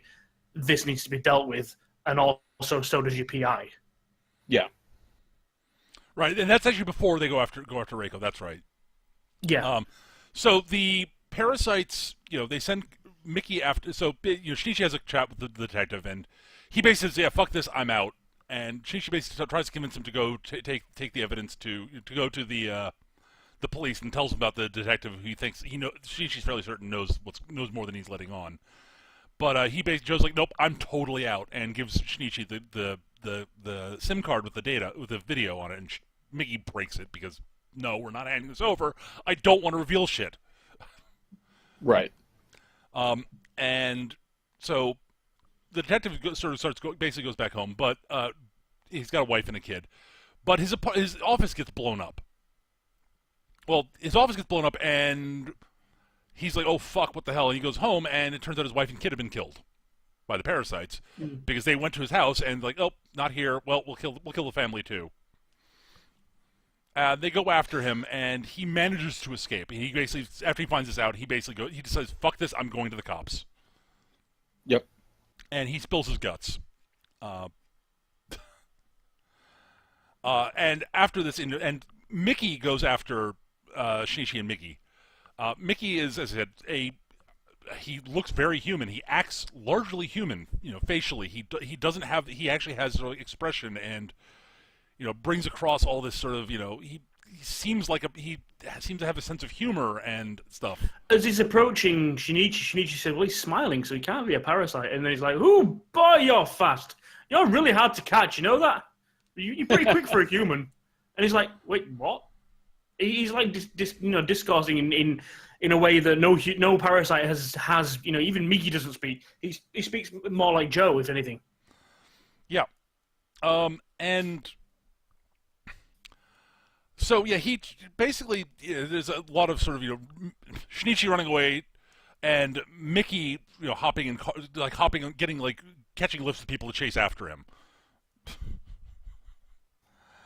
And yeah. Migi eventually figures out that he senses 5 parasites going after them, but there's only one that's there. And Migi 3 parasites. He senses 3 parasites. 3 parasites. You're right, 3. And eventually he's like, "Oh wait, no. They're all in the same body." Oh. And so Migi works out a plan, and and they basically trap them in a forest. They fight him in a forest. To limit his maneuverability and all this other stuff, and they cut off his head. At which point one of the arms goes, "Well, Mickey, time to swap." And shifts the head, and Migi goes back to the left arm because Mickey, not Migi. Yeah, that's the thing they reveal. It's spelled Miki, just like Migi is spelled Migi, because Migi means righty, Mickey means lefty. Yep. And the head goes back on top, and it's Gotou. The guy running for mayor. No, not the guy running for mayor. No, not the guy running for mayor. The enforcer at the Yakuza. Right. The guy who went into the Yakuza place and killed everybody. Yeah. And Migi's like, "Oh, fuck." Shinichi, run. We cannot take him here, because he watches Gotou moving and he's like, oh, he's actually able to use the freeze and train to his advantage. We are so screwed here. We are leaving now. He is much better controlling the body and the other parasites of the body than Mickey was. We're out. Yeah, because as far as Migi is concerned, it's like, I just watched that guy go from 3 parasites to 5 parasites to 1 parasite. We have to leave. Right. Yeah, basically, they explain. Migi works out that Mickey was basically just like he was getting experience as the head. Yeah. Yep. And he was a match for them. As soon as Gotou took over, he's the only one. That's why they could only send 3 at the time, because as soon as Gotou took over, he could actually wake up all 5 of the parasites inside the body and use them all at the same time. And then unite them into a single entity under his control. Yeah. And Mickey isn't experienced or powerful enough to do that. So, yeah, running ensues. There's a lot of running. There's a lot of running, a chase scene in cars. Eventually, Migi basically, they hop into the back of a truck. And eventually, Mickey sort of knocks out the driver and takes over the truck and drives it close to another truck to knock Gotou off the back.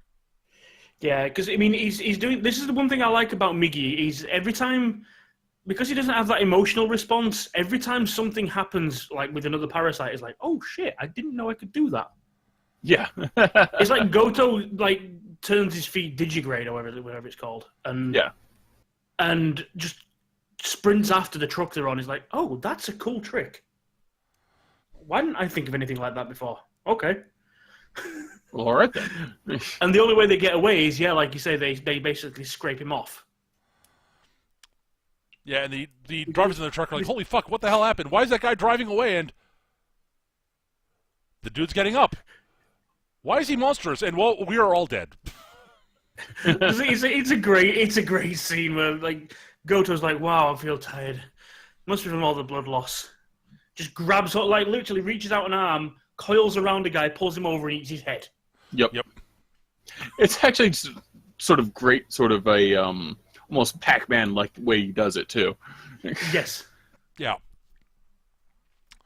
So, but yeah, after this, Reiko she's like, okay, so you killed his family and blew up his office, and you didn't get the detective. You idiots! Why did you go after his family first? Well, we didn't. We thought he'd be there. And she's like, Reiko's like, Doc.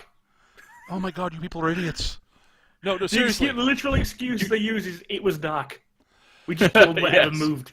And she's like, okay, and she's like fine with them going after him. She's accepted the fact that Shinichi's probably collateral damage at this point. She's like, fine, whatever. And she basically they're arguing about what they should be doing, and she basically sort of gives them some suggestions. She leaves, and there are three of them there were like, yeah, I think she's a threat to us now. We should take her out. Well, what about the rest of them? The rest of the group, they won't agree with this. We'll just do it on our own. Once she's dead, it'll be a fait accompli, whatever. So they go after her and corner her. And hilarity ensues. Because they think they've got her completely dead to rights. And she basically at some point did as she's fighting, she detaches part of the parent. She's actually doing well to avoid most of them. They outnumber her badly. Right. And she's fighting smarter and better than they are because she's smarter and better than they are. But they still outnumber her. There's a bit where they first corner her, and the leader's like, well, we outnumber you 3-1. Why didn't you run? And she responds with something like, I was curious to see what what it was you wanted. I know I can sense the threat to kill sort of thing, but it's kind of curious. This is the first time we've seen parasites cooperating and acting out of. Basically, she was curious to see what they were going to do. Mm. And then when you see the rest of the fight, you realize it was also because they posed as absolutely no threat whatsoever. So yeah, she, they fight, and she detaches part of herself and it burrows into one of the other chests, and she goes running off. And there's a hilarious scene where she's running down the alleyway without a head. And past a couple of normal humans, It's they're half like... a head. It's half a head. Half a head, right. There needs to be It's not- something to be laughing. Right. Because she's Yes. giggling the whole time. It's basically like everything below. It's just like the tip of the nose and everything below it, and that's it. Yeah. And so, like, she runs past two normal humans. She's laughing the whole way she's running. And the two humans are like, the fuck with it? And they go after her, and it's like, oh my god. So they're like, did you see? It's like, oh no, she's got her full head. Oh, we saw someone with only half a head, and we thought it was you, but it's clearly not. And she turns around and says, that's interesting, because my head is completely empty. And she opens up the head halfway, and it's like just this hollow head. And they run off screaming, and she laughs. Clearly, I left my brain over in the other guy's body. Yeah, and so we cut back to the parasites over there because they're like looking around for her and they're not sure where she is. And all of a sudden, one of them starts being basically taken over by the parasite, by Reiko, and like starts going after the other one, and they eventually kill it. And this happens basically again. And so like he's fighting, basically the other one's like, no, I'm still in control. Don't kill me. And he's like, well, she's clearly taking over, and she's like fighting and blood spewing everywhere, etc. And he kills the other parasite. And this is when Reiko's body shows up again and subsumes the other parasite and basically attacks him and hits him. And he's like, "What the fuck just happened? I couldn't sense you." She's like, "Yep, get the rest of the parasite back." Yeah, you see, that was actually part of my plan. See, when you sort of spread all the blood around, you spread the bits of my parasite spread throughout the body, with all of which shared my desire to kill you. So you couldn't sense me through all the other bits of me that were sensing to kill you coming up. And he's like, I dead. Yeah. That's clever. Why didn't we think of that? Dead. Fucking schools them. Yes. There's a cool little bit though during this, like when the couple find her and like chase after the one with no head. They find her filling her bag with rocks. She's like, "What are you doing?" It's just a case of perverts. Oh, okay. And he comes into play. He attacks her with a blade, and because she's only got half a head, she obviously can't manipulate as many blades. So she's thought ahead for that as well, and just beats him over the head with a fucking bag full of rocks. Yes.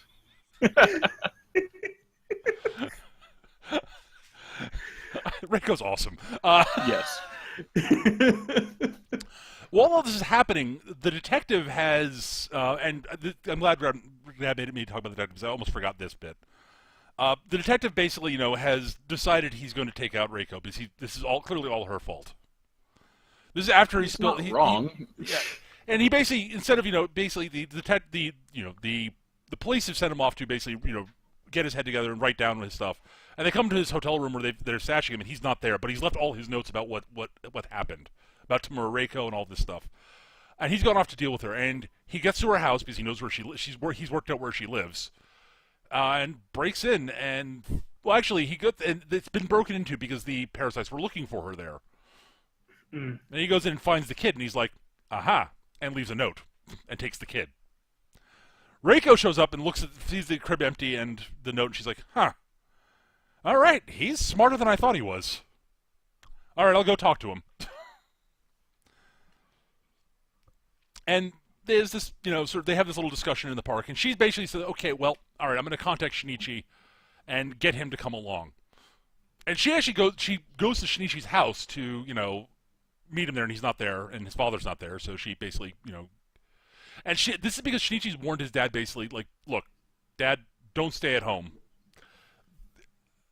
Bad shit's really coming. dangerous. Bad shit's coming." And his dad's like, "What are you talking about?" He said, "Okay, look, Dad, I've always been a good kid. I've always, never done anything." It's like, he basically goes, I can't tell you what it is, but you can trust me. Trust me, home is dangerous right now. Because Shinichi's worked out the parasites are after him, and they'll probably go after his dad. Right. And he knows that the detective's family was killed. So and his dad's like, "Okay, the way you've argued that, I'm leaving."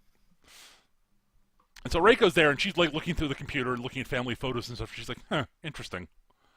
And she calls Shinichi and basically tells him to meet her at the park because she's got stuff she wants to talk about with him.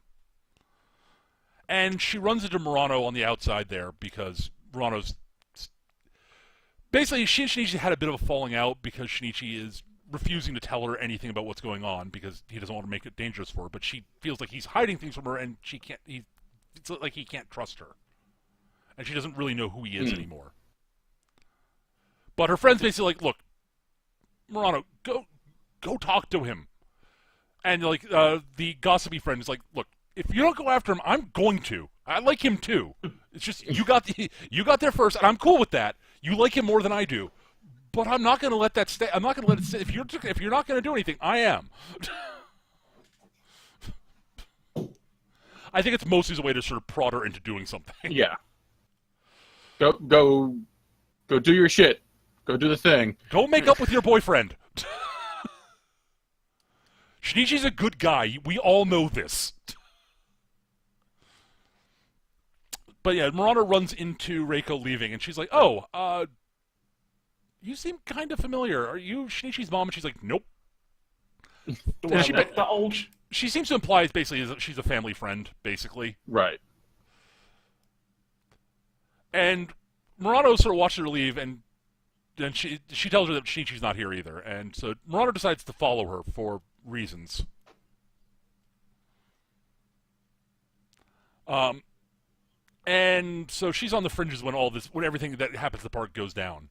So Reiko talks with the detective for a while. He basically explains how just completely and utterly devastated and heartbroken he is about his family because, yeah. And just like, and this kid's a normal kid, I know this, and I can't leave this with you because you're a monster. I mean, you wouldn't care if I killed this thing. You're not human. You don't have emotions. I can tell this sort of stuff, from everything I've seen about the parasites. Yeah, no. And he basically sort of motions to throw it off the edge of this sort of pseudo cliff thing they have in the park. And she kills him and takes the kid back to save the kid. Yep. Because she has this look on her face as she's doing it, and he's like, "Oh."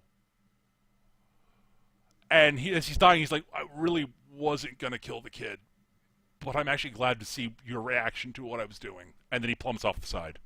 While the cops are showing up because, they're trying to find the dude.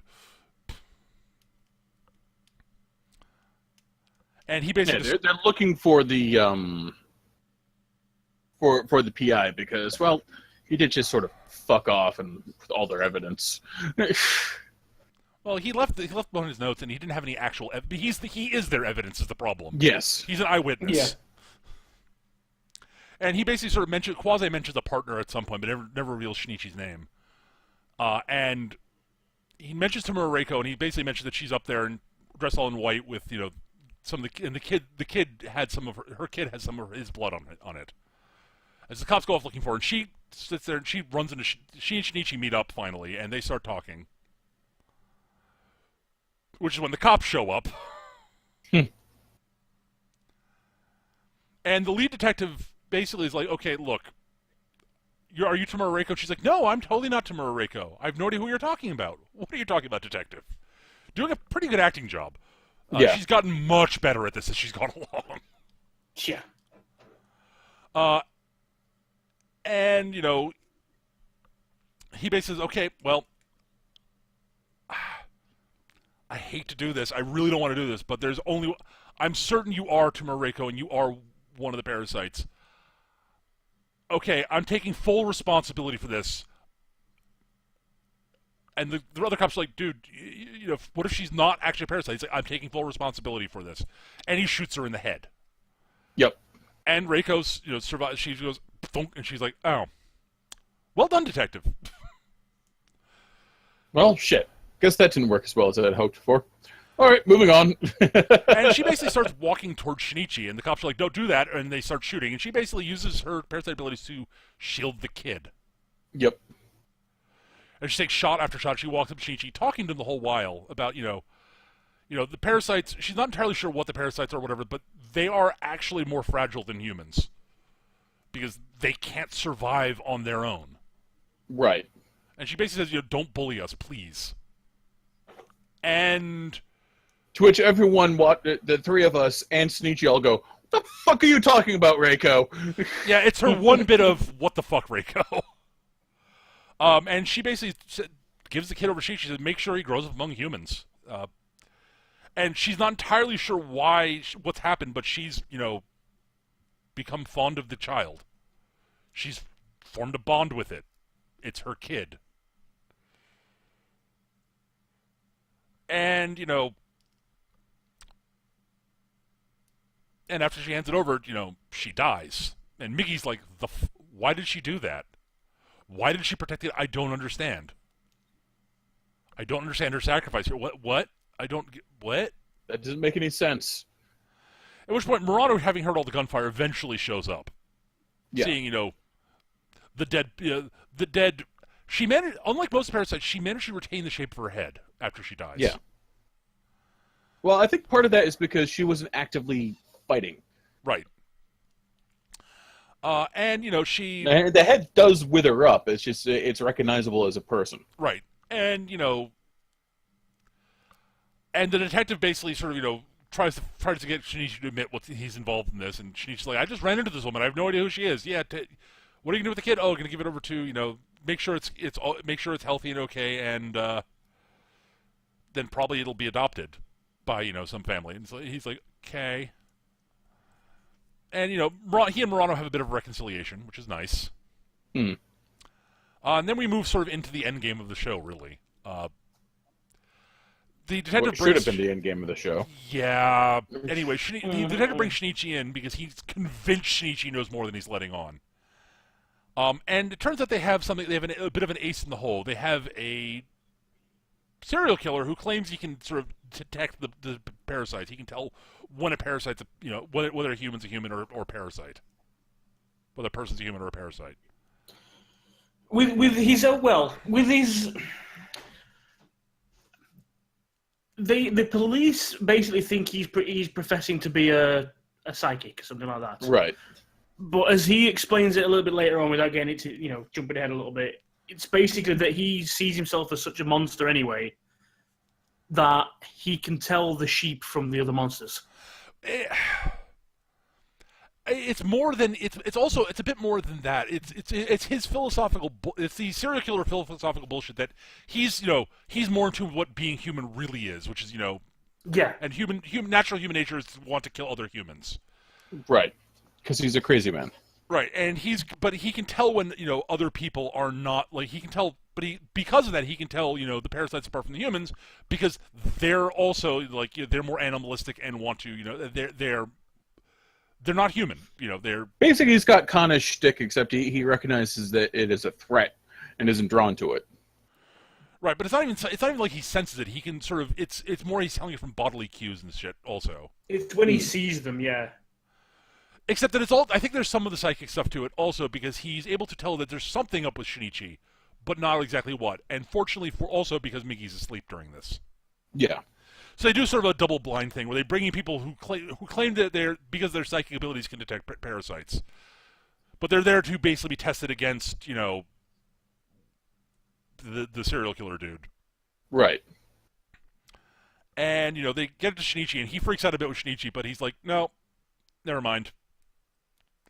I thought I saw something. Freak out a bit because he's being very flippant and blah blah blah bullshit. Look at me, I'm a jerk. And they show an actual parasite, and he's like, "Yeah, that's a parasite. You should shoot that now." That's later. That's later. Right. That doesn't happen in the lineup thing. No, in the lineup thing, he jerks off because woman. Well, yeah, there's a woman. One of them is a cute girl, and he basically well, I've been locked up in prison alone. Yes. He's a prick. Yeah, he is. Yeah. It's there to be a bit of juvenile humor, but also to underline how much of a complete creep this fucker is. Yes. At any rate, there's a brief moment where he thinks Shinichi is one, but he's like, nope, I'm wrong. Anyway, there's a task force that's been put together, and they figured out that that that there's something going on with there are definitely a bunch of parasites involved in the government in this town. So they're planning on moving in on they've got a task force put together led by this guy who's part of the JSCF, I think. He's not a cop. No. He's not a cop. He's clearly a He's military. He's probably special forces. Yeah. At any rate, so yeah, he basically they sort of, he basically meets up with the leader, the detective guy, who's the lead detective is there to basically be sort of liaison and support structure to the offense, the military force that's going to take out the parasites. Right. And they come with a plan that's fairly clever. They basically sort of, alert people that there's a sniper on the roof, and we're going to be evacuating the building in small groups out through the front doors, past these vehicles that are there to shield you from the sniper up on the roof. And we're doing small groups so that the sniper doesn't, they can't make. We're doing it in small groups because that's what we're certain can get by and be shielded. Right. And we're worried if anything more will expose you to fire. And it turns out the trucks have these big X-ray things in them so that they can, and they're scanning the parasite, they're scanning people, and if, the head doesn't have a skull in it. Well, that's clearly a parasite. And so, they eventually detect a parasite and kill it, and they shift the trucks around a bit, and they say, we're going to shift the trucks around so, we're taking slightly different routes each time so that the sniper doesn't, etc. And the parasites inside are like, uh-huh. All right, they're figuring shit out. They're being pretty clever. God damn it. And before that, the strike force leader basically actually talks to Shinichi and asks him for any suggestions. And Shinichi remembers back to Migi, who's been doing research about if we run into Gotou again, what the fuck do we do? And Migi's best plan is well, honestly, a flamethrower would be probably our best plan. Not because it'll kill him, but because it'll freak him out and make him lose control for a little while, and that'll let me actually kill him. And so Shinichi mentions the flamethrower thing, and the cop's like, interesting idea, but all we have to do is take out the heart, and basically we just use these shotguns, combat shotguns with appropriate ammo. We'll just shoot it right into the chest, and it'll just destroy all the internal organs. It'll work perfectly. Turns out they're right. Massive tissue damage does in fact work. It works on most of them. Yeah, so basically, after a couple groups and a couple dead parasites, a stray shot takes out the imaging equipment, and then the parasites are just like, right, fuck it, time to make a break for it. Well, a good punch group of them. Right. The impatient dumb ones like A. Right. The mayor and a couple other ones, and Gotou and such, go upstairs. Yeah. They're like, we've got civilians up there, and you've got other problems to worry about, so we'll take care of the civilians for you. At any rate, so, in comes the strike force. They, several normal humans are killed by mistake and such, and they bring in the serial killer to help identify stuff with escort. And, he identifies, he goes, oh, that's a parasite, blam. Oh, sorry, I was mistaken. But that one really is blam. See, I was right.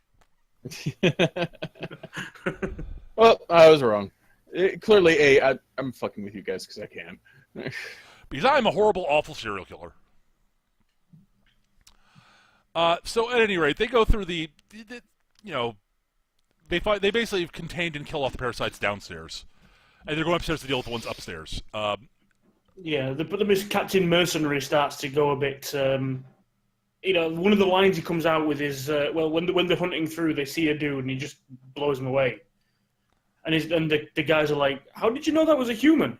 He wasn't downstairs in the lobby. Mm. Oh. Yeah, he's decided that this is an infestation of malicious entities that have to be wiped out, and some casualties are going to happen. Yeah. And I'll take responsibility for it later. I'll take responsibility for any accidental deaths, but we can't let any get out of here. And I can see the logic. It's pretty cold-hearted. It's very cold-hearted, but there's logic to it. Yeah. The parasites the parasites would certainly appreciate it. Yes. Yeah, well, that's it. The parasites actually notice what's going on. They're saying, okay. Yeah, well done, humans. This is kind of the best way to deal with this. Fuck. So at any rate, most of the parasites get wiped out. Some of the squads run into Gotou, who obliterates them. Yeah. Because it's... He even gives them. He says, "I'll give you 2 minutes," and they open up with these shotguns and empty everything they've got into him. And he's like, "Huh, that was slightly more effective than I anticipated. Okay, I will kill you now." Yeah, he basically pulls all the shotgun pellets up and flings them back at them. For some of it, and it's brutal. Yeah, Because he's 5 parasites in one body. it basically stretches the parasite tissue over the entire body in order to harden it and capture the bullets, or the pellets rather. He's just not as good as I thought he was. He catches a couple pellets. Yep. Well, he can't defend his entire body, basically, is what Right. it boils down to. He ends up having a couple of holes in his defenses. But, at any rate... Nothing life-threatening. So, they eventually... Some of them eventually... some of them do corner the mayor, who gives a long speech about, they're there to cull... The parasites are here to cull the herd, because humanity's overpopulated and it's destroying the earth, blah, blah, blah, blah, blah, blah, blah, blah, blah, blah. And they shoot him, and it turns out he's human. Yeah. And he always was. He was another one of Reiko's experiments. Because she stumbled across a human who was totally sympathetic with the parasites. And thought the parasites wiping out, killing a bunch of humans, totally fine. We need to, humanity needs to be, the herd needs to be thinned. Okay. Gotou wipes out basically almost the entire rest of the police force, including the strike captain on the top of the building. He gets into a fight with him and kicks his ass. And explains why while he's doing it. It's fucking brutal. Yeah. The serial killer basically ends up, he and his escort, police escort, end up, in the room with all the dead, the room where Gotou killed the first bunch of them. Well, what happens first is the serial killer gets a look at the at Gotou and just freaks the fuck out. It's like, nope, nope's out of there. And the detective assigned to be his handler chases after him. The soldiers go after Gotou, which is how they get separated from their soldiers. Yeah. Anyway, they go in, they find the remnants of that squad, and everything's going badly. At which point, the serial killer while the detective's not paying attention, picks up a gun and shoots him and escapes. Because of course he did. Yeah. Gotou sort of, the strike leader's head ends up being tossed off the building into a bush. The cops freak out. Gotou leaps down, sees Shinichi, because Migi's basically telling Shinichi, we've got to go. Now. Right now. And Gotou sees him and basically talks to him a bit and basically says, I'm going to come, I'll kill you later. And Shinichi's like, fuck. And Migi's like, that's why I wanted you to leave. Yeah. Gotou only gets pissed off because it's like, oh, you were involved in this. Now I see. Yeah. Well, now you're dead. Yeah, Gotou probably would have left him entirely alone if he hadn't known he was there. Yeah. Shinichi's not really a threat to him as far as he's concerned. And he's right, pretty much. And he basically takes off, and the cops are like, the fuck? He can fly? No, jump good. Yes. That's a much better show. That's not a fair comparison. Samurai Jack's pretty fucking awesome, so, Yeah. At any rate. So, at this point, we move into the final 4 episodes. Yeah. Now, just for a peek behind the curtain, as we were watching this show, we got to the point like later in the I say evening for you guys, early morning for me. We could have carried on and watched a few more episodes, but I wanted to leave it at a point where we could carry on. So that last episode we just described there, I wanted that to be the starting point of our the last few episodes we watched. Because it takes a fucking right turn and jumps off a cliff from this point onwards. Yeah. Yeah. And I wanted to make sure that these two, at the very least, knew that this was still the same show.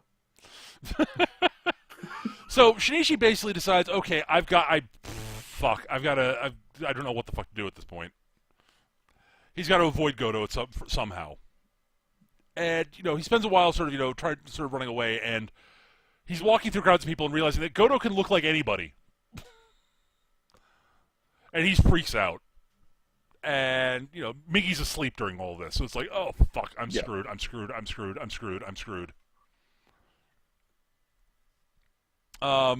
There's a great scene where he gets, not mugged as such, but basically bumps into somebody on the street.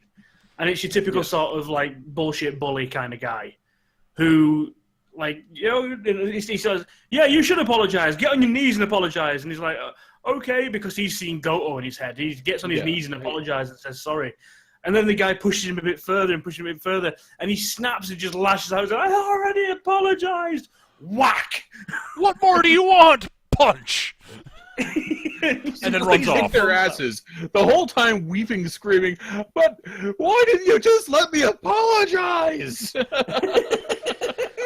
Yeah, and so he books it, and eventually Migi wakes up and notices that Gotou's coming after them, and very fast, which means he's in a car. And so the two of them steal a car, and she's like, I can't believe I stole a car. Migi's like, shut up. Yes.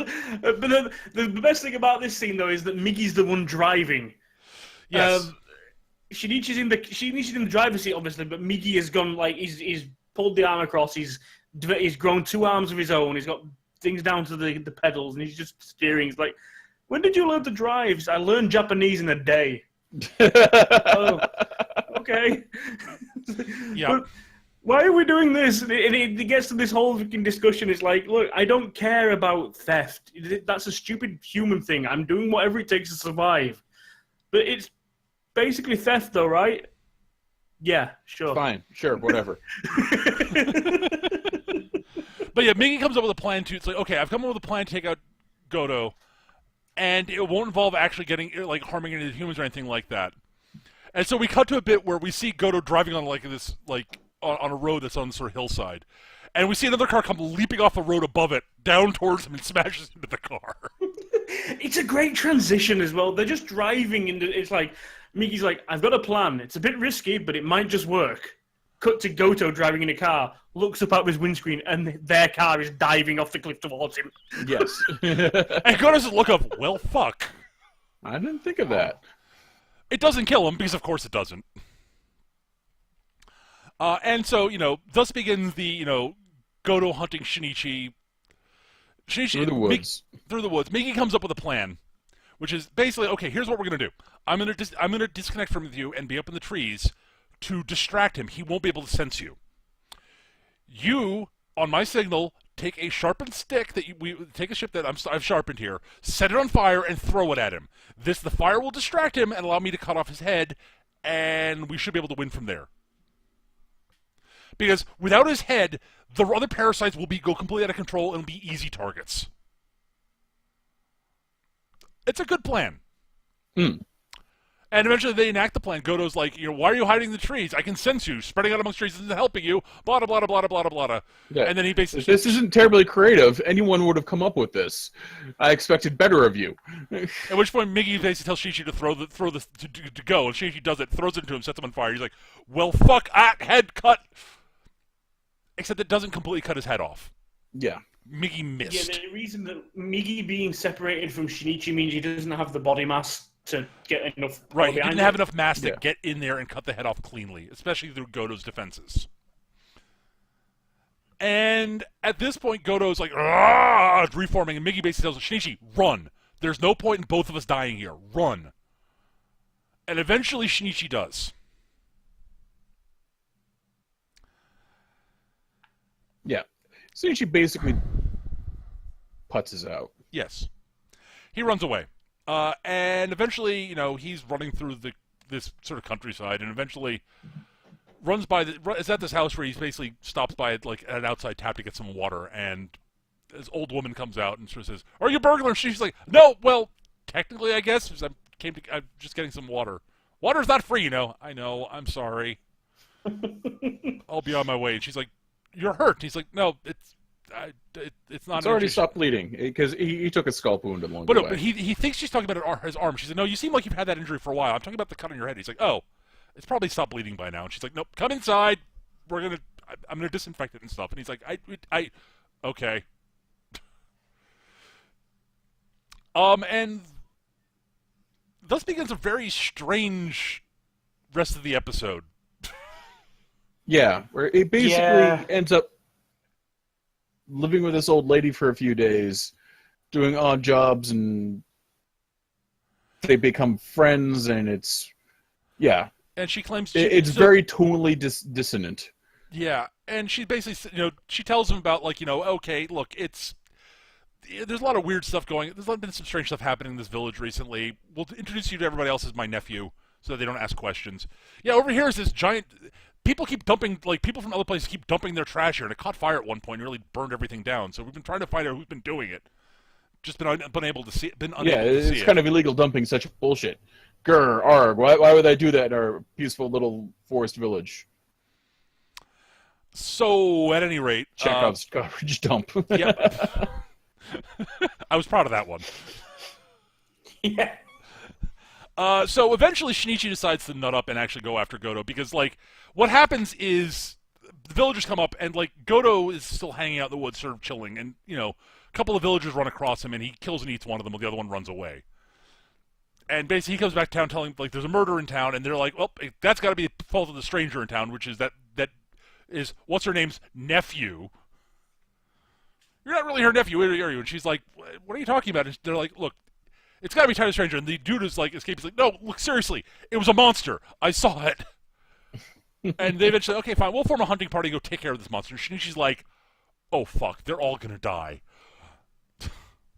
And he basically decides to go out there and try to do something. And he basically says that he basically has this little speech about, make use of what life he has. And she's like, dude, it's okay if you try to live. Yeah. Get the fuck over yourself. But he's like, no, I have to do it. And she's like, fine. Well, if you're going to do it, at least, come up with a plan. And take a weapon. Here, use this old machete. Use this old cleaver thing. It's rusted, but, whatever. He basically grabs this cleaver, and she's like, it's a little rusty, but better than nothing. It's better than what I got. And he's like, so he goes off to confront Gotou. And he finds Gotou asleep. And spends about 5 minutes trying to psych himself up to attack him with a lengthy internal monologue. The first of many. Yeah. And, he chops into Godou's neck and it doesn't kill him, because of course it doesn't. Right. And, Gotou proceeds to kick his ass despite that Shinichi's got his enhanced reflexes and strength and shit, because he's like, well, I'm stronger and fat. Shinichi comes with a plan. It's like, okay, well, I'll run away and hide. He can't sense me. I'll sharpen this stick and use it as a weapon. And just drive it through his heart. I'm stronger and faster than a normal person. I might be able to do that. It fails, because of course it does. He sharpens it with his teeth. Yeah, somehow he sharpens it somehow. At any rate, so Gotou basically backhands him through, like, the foliage out of the place, because, Godou's like, because Shinichi tries to punch him, and Godou's like, that's pathetic. He's like, I've watched TV. I've seen humans do this fist fighting thing. I'm not sure why I'd bother since I've got blades and shit, but okay. Wham! Wah!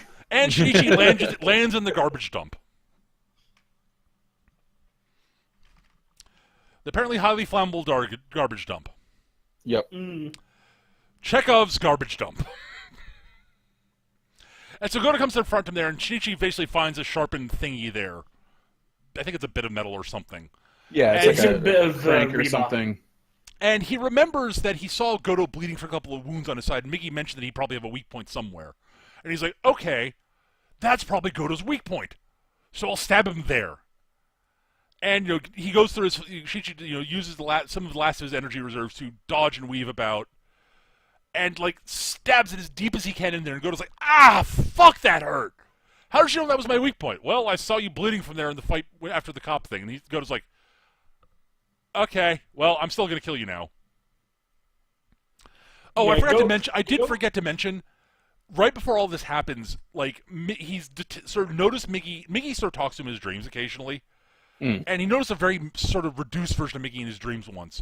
And then, like, one of Migi, like, because still bits of Migi in his bloodstream and such. And, like an eye pops out of his arm stump at one point, but it's not Migi still. Right.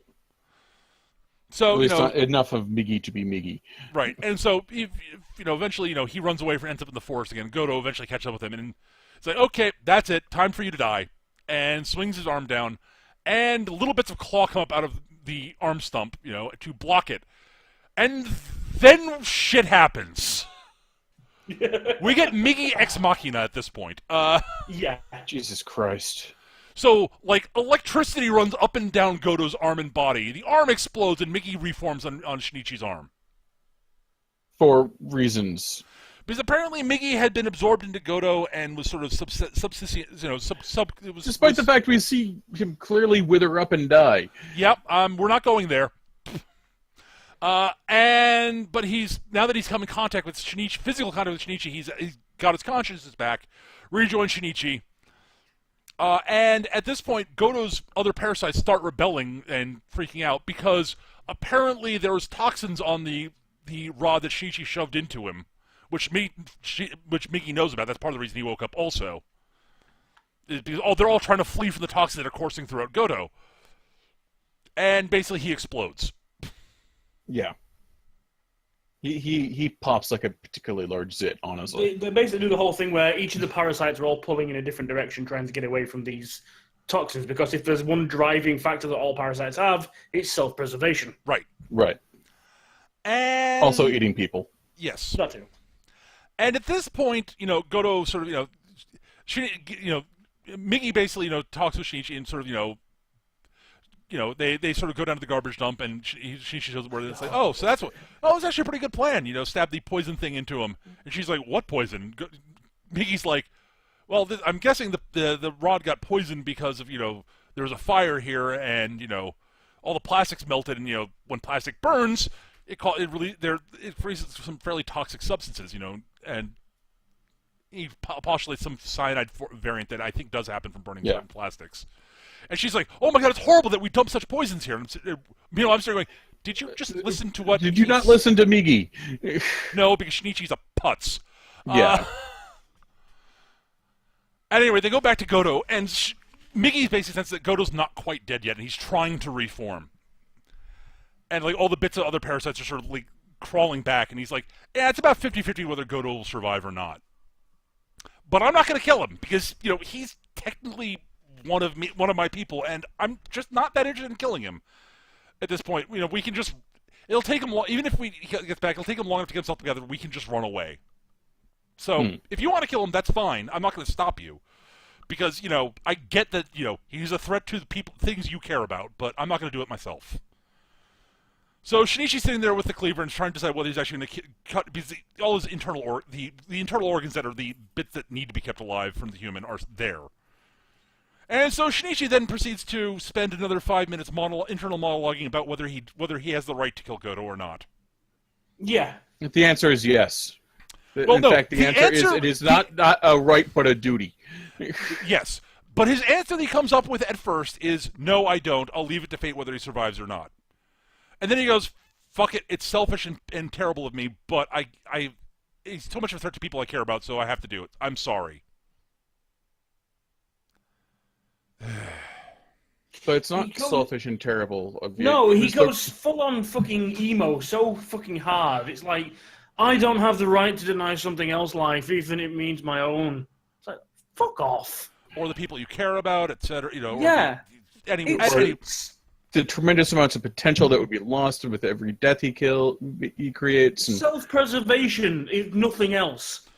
But at any rate, he does kill him, and then we get to the last episode where Migi basically decides that, you know what, I've changed since I was part of Goto. I kind of enjoyed the sort of, zen-like state I was in. I think I'm just going to shut myself mentally down for a while, probably a good long while, and just sort of explore all the study all the information I've absorbed over the the past period of time I've been with you. Really, to just digest it and study it, mull it over.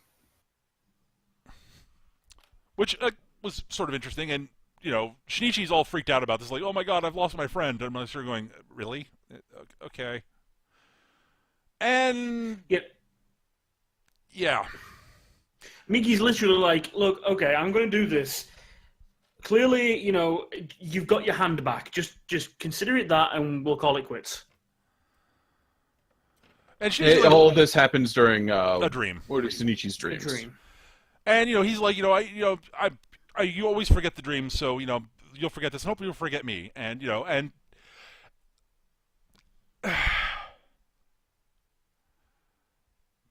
so Shinichi wakes up and is distraught about this. Like, oh, how could I possibly forget that? Blah blah blah. It's classic It's a classic anime line at that point. So yeah. But he's got his hand back, and Migi is quote gone, end quote. And basically after that, we basically have Shinichi walking around with Murano. They're out sort of on a date basically.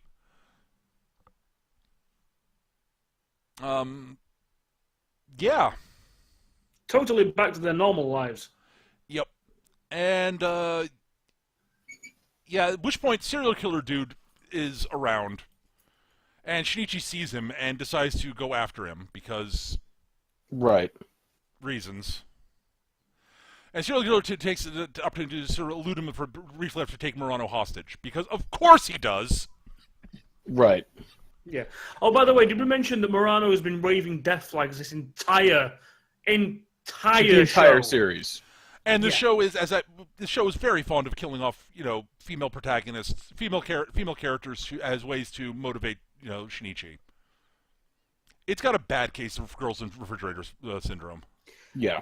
I'll be honest with you, if you think back and look back through the show,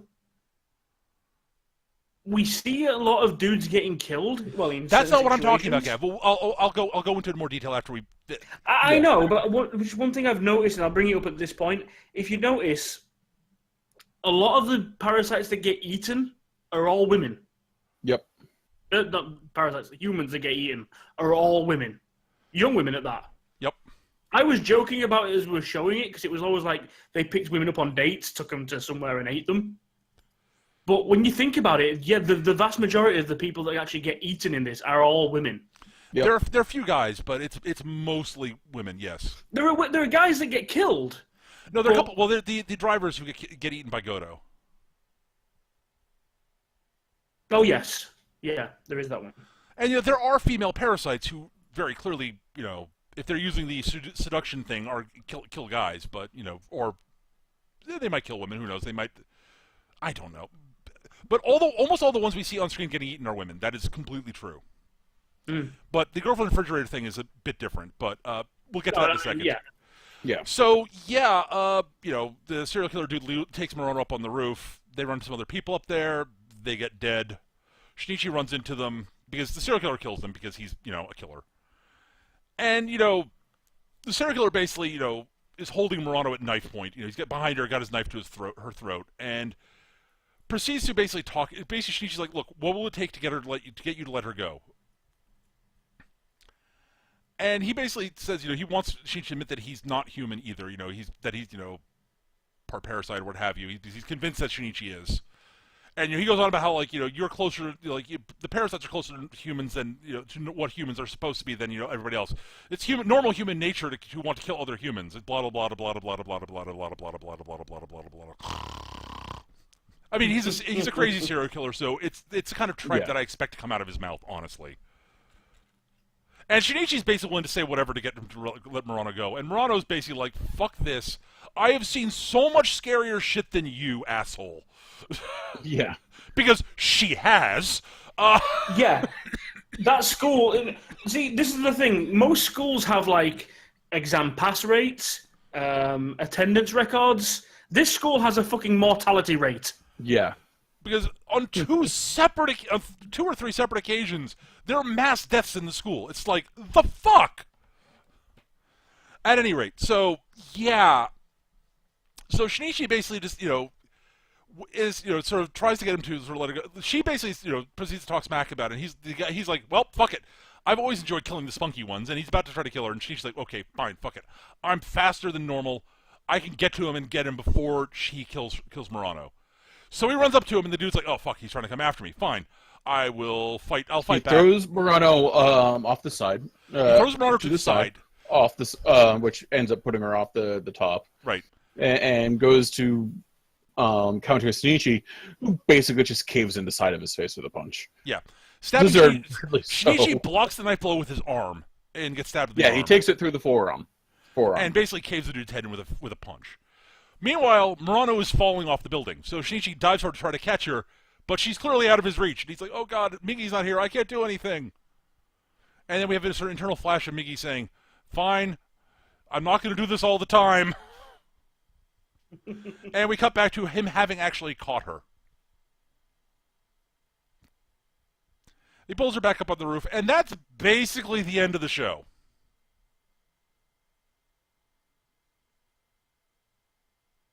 Yeah, that's pretty much it. The end. So, yeah. Here's the thing. The show was flawed, but I kind of liked it. Up until those last few episodes, it's just rammed it right in the fucking ground, set it on fire, and then shat on the fire. Then set that shit on fire. Oh, God, those last 4 episodes were shit. And you could even just recut it without the internal monologue and, let the fucking audience infer what's going on in people's heads. Like a good show would do. It's got a really bad case of tell, don't show, especially in the last 4 episodes. But I do want to talk about the girlfriend refrigerator thing. The girl in the refrigerator thing, because... Women in refrigerator thing, because, oh my fucking god. Alright, so, the 2 most important deaths in the show, in terms of... that are used as ways to push Shinichi forward and make him, do stuff, are his mother and Kana.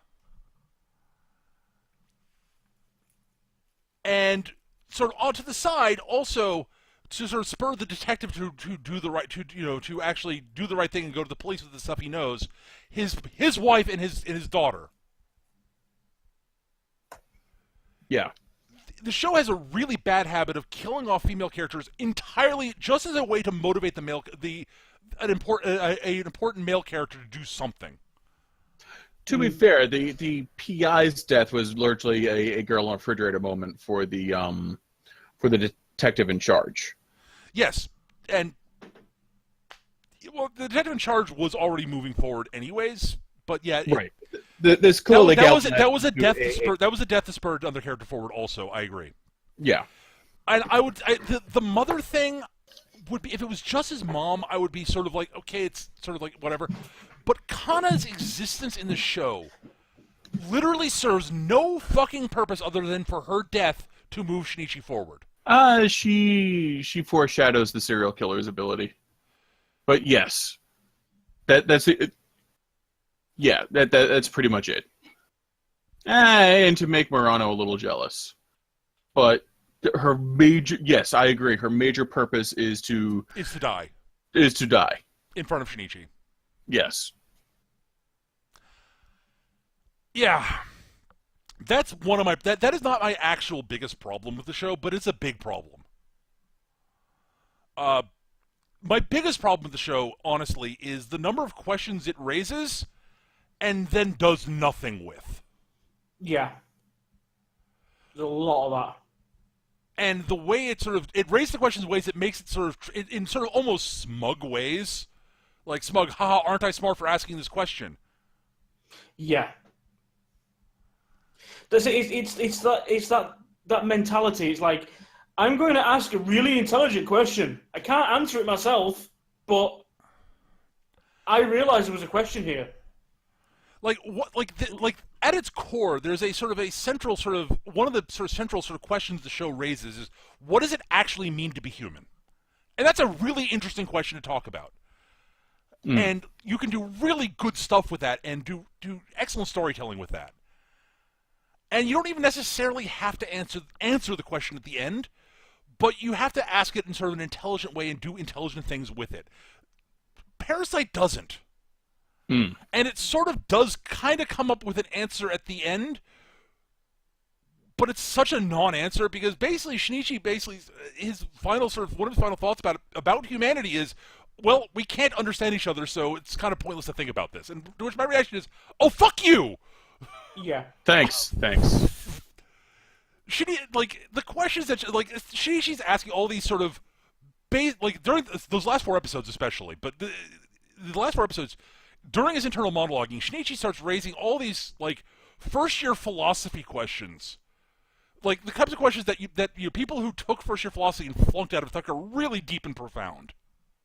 And oh, fucking A, dude. Jesus.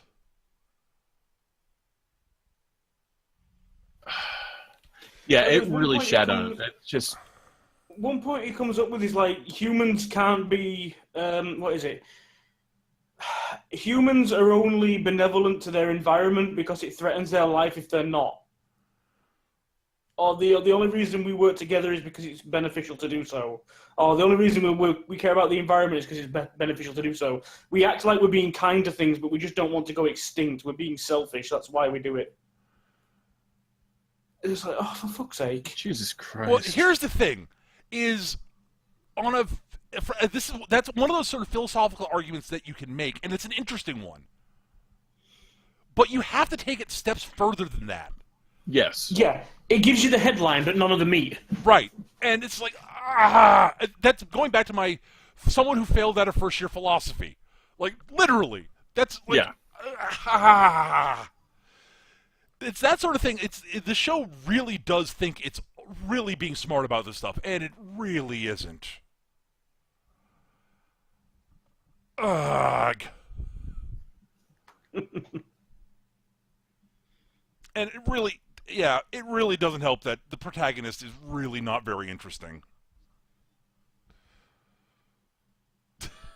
He has moments in the middle of the show where it looks like he's starting to develop some interesting sort of traits and becoming a more interesting character, and that goes all the way in the final 4 episodes. It's completely undone. Yeah. He is worse than he was at the beginning of the show. And part of that is being the fact that he's terrified. Because, he's being hunted by Gotou, who's more powerful than he is, and Migi's, like, asleep for part of it. And then he loses Migi. So I get that, but it doesn't come across as terrified as so much as whiny. Yeah. Yeah. And it's like, it's that bit, I mean, Christ, the length of time that he was stood over Gotou's body, monologuing. Oh, my God. Oh...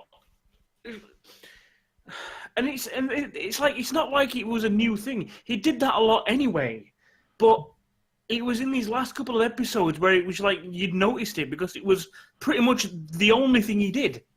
It was dialed up to fucking 11. Oh my God! Basically, it dropped. Basically, it dropped a lot of the things that made the show interesting, and cranked up all of its flaws as far as they could get them. Yeah.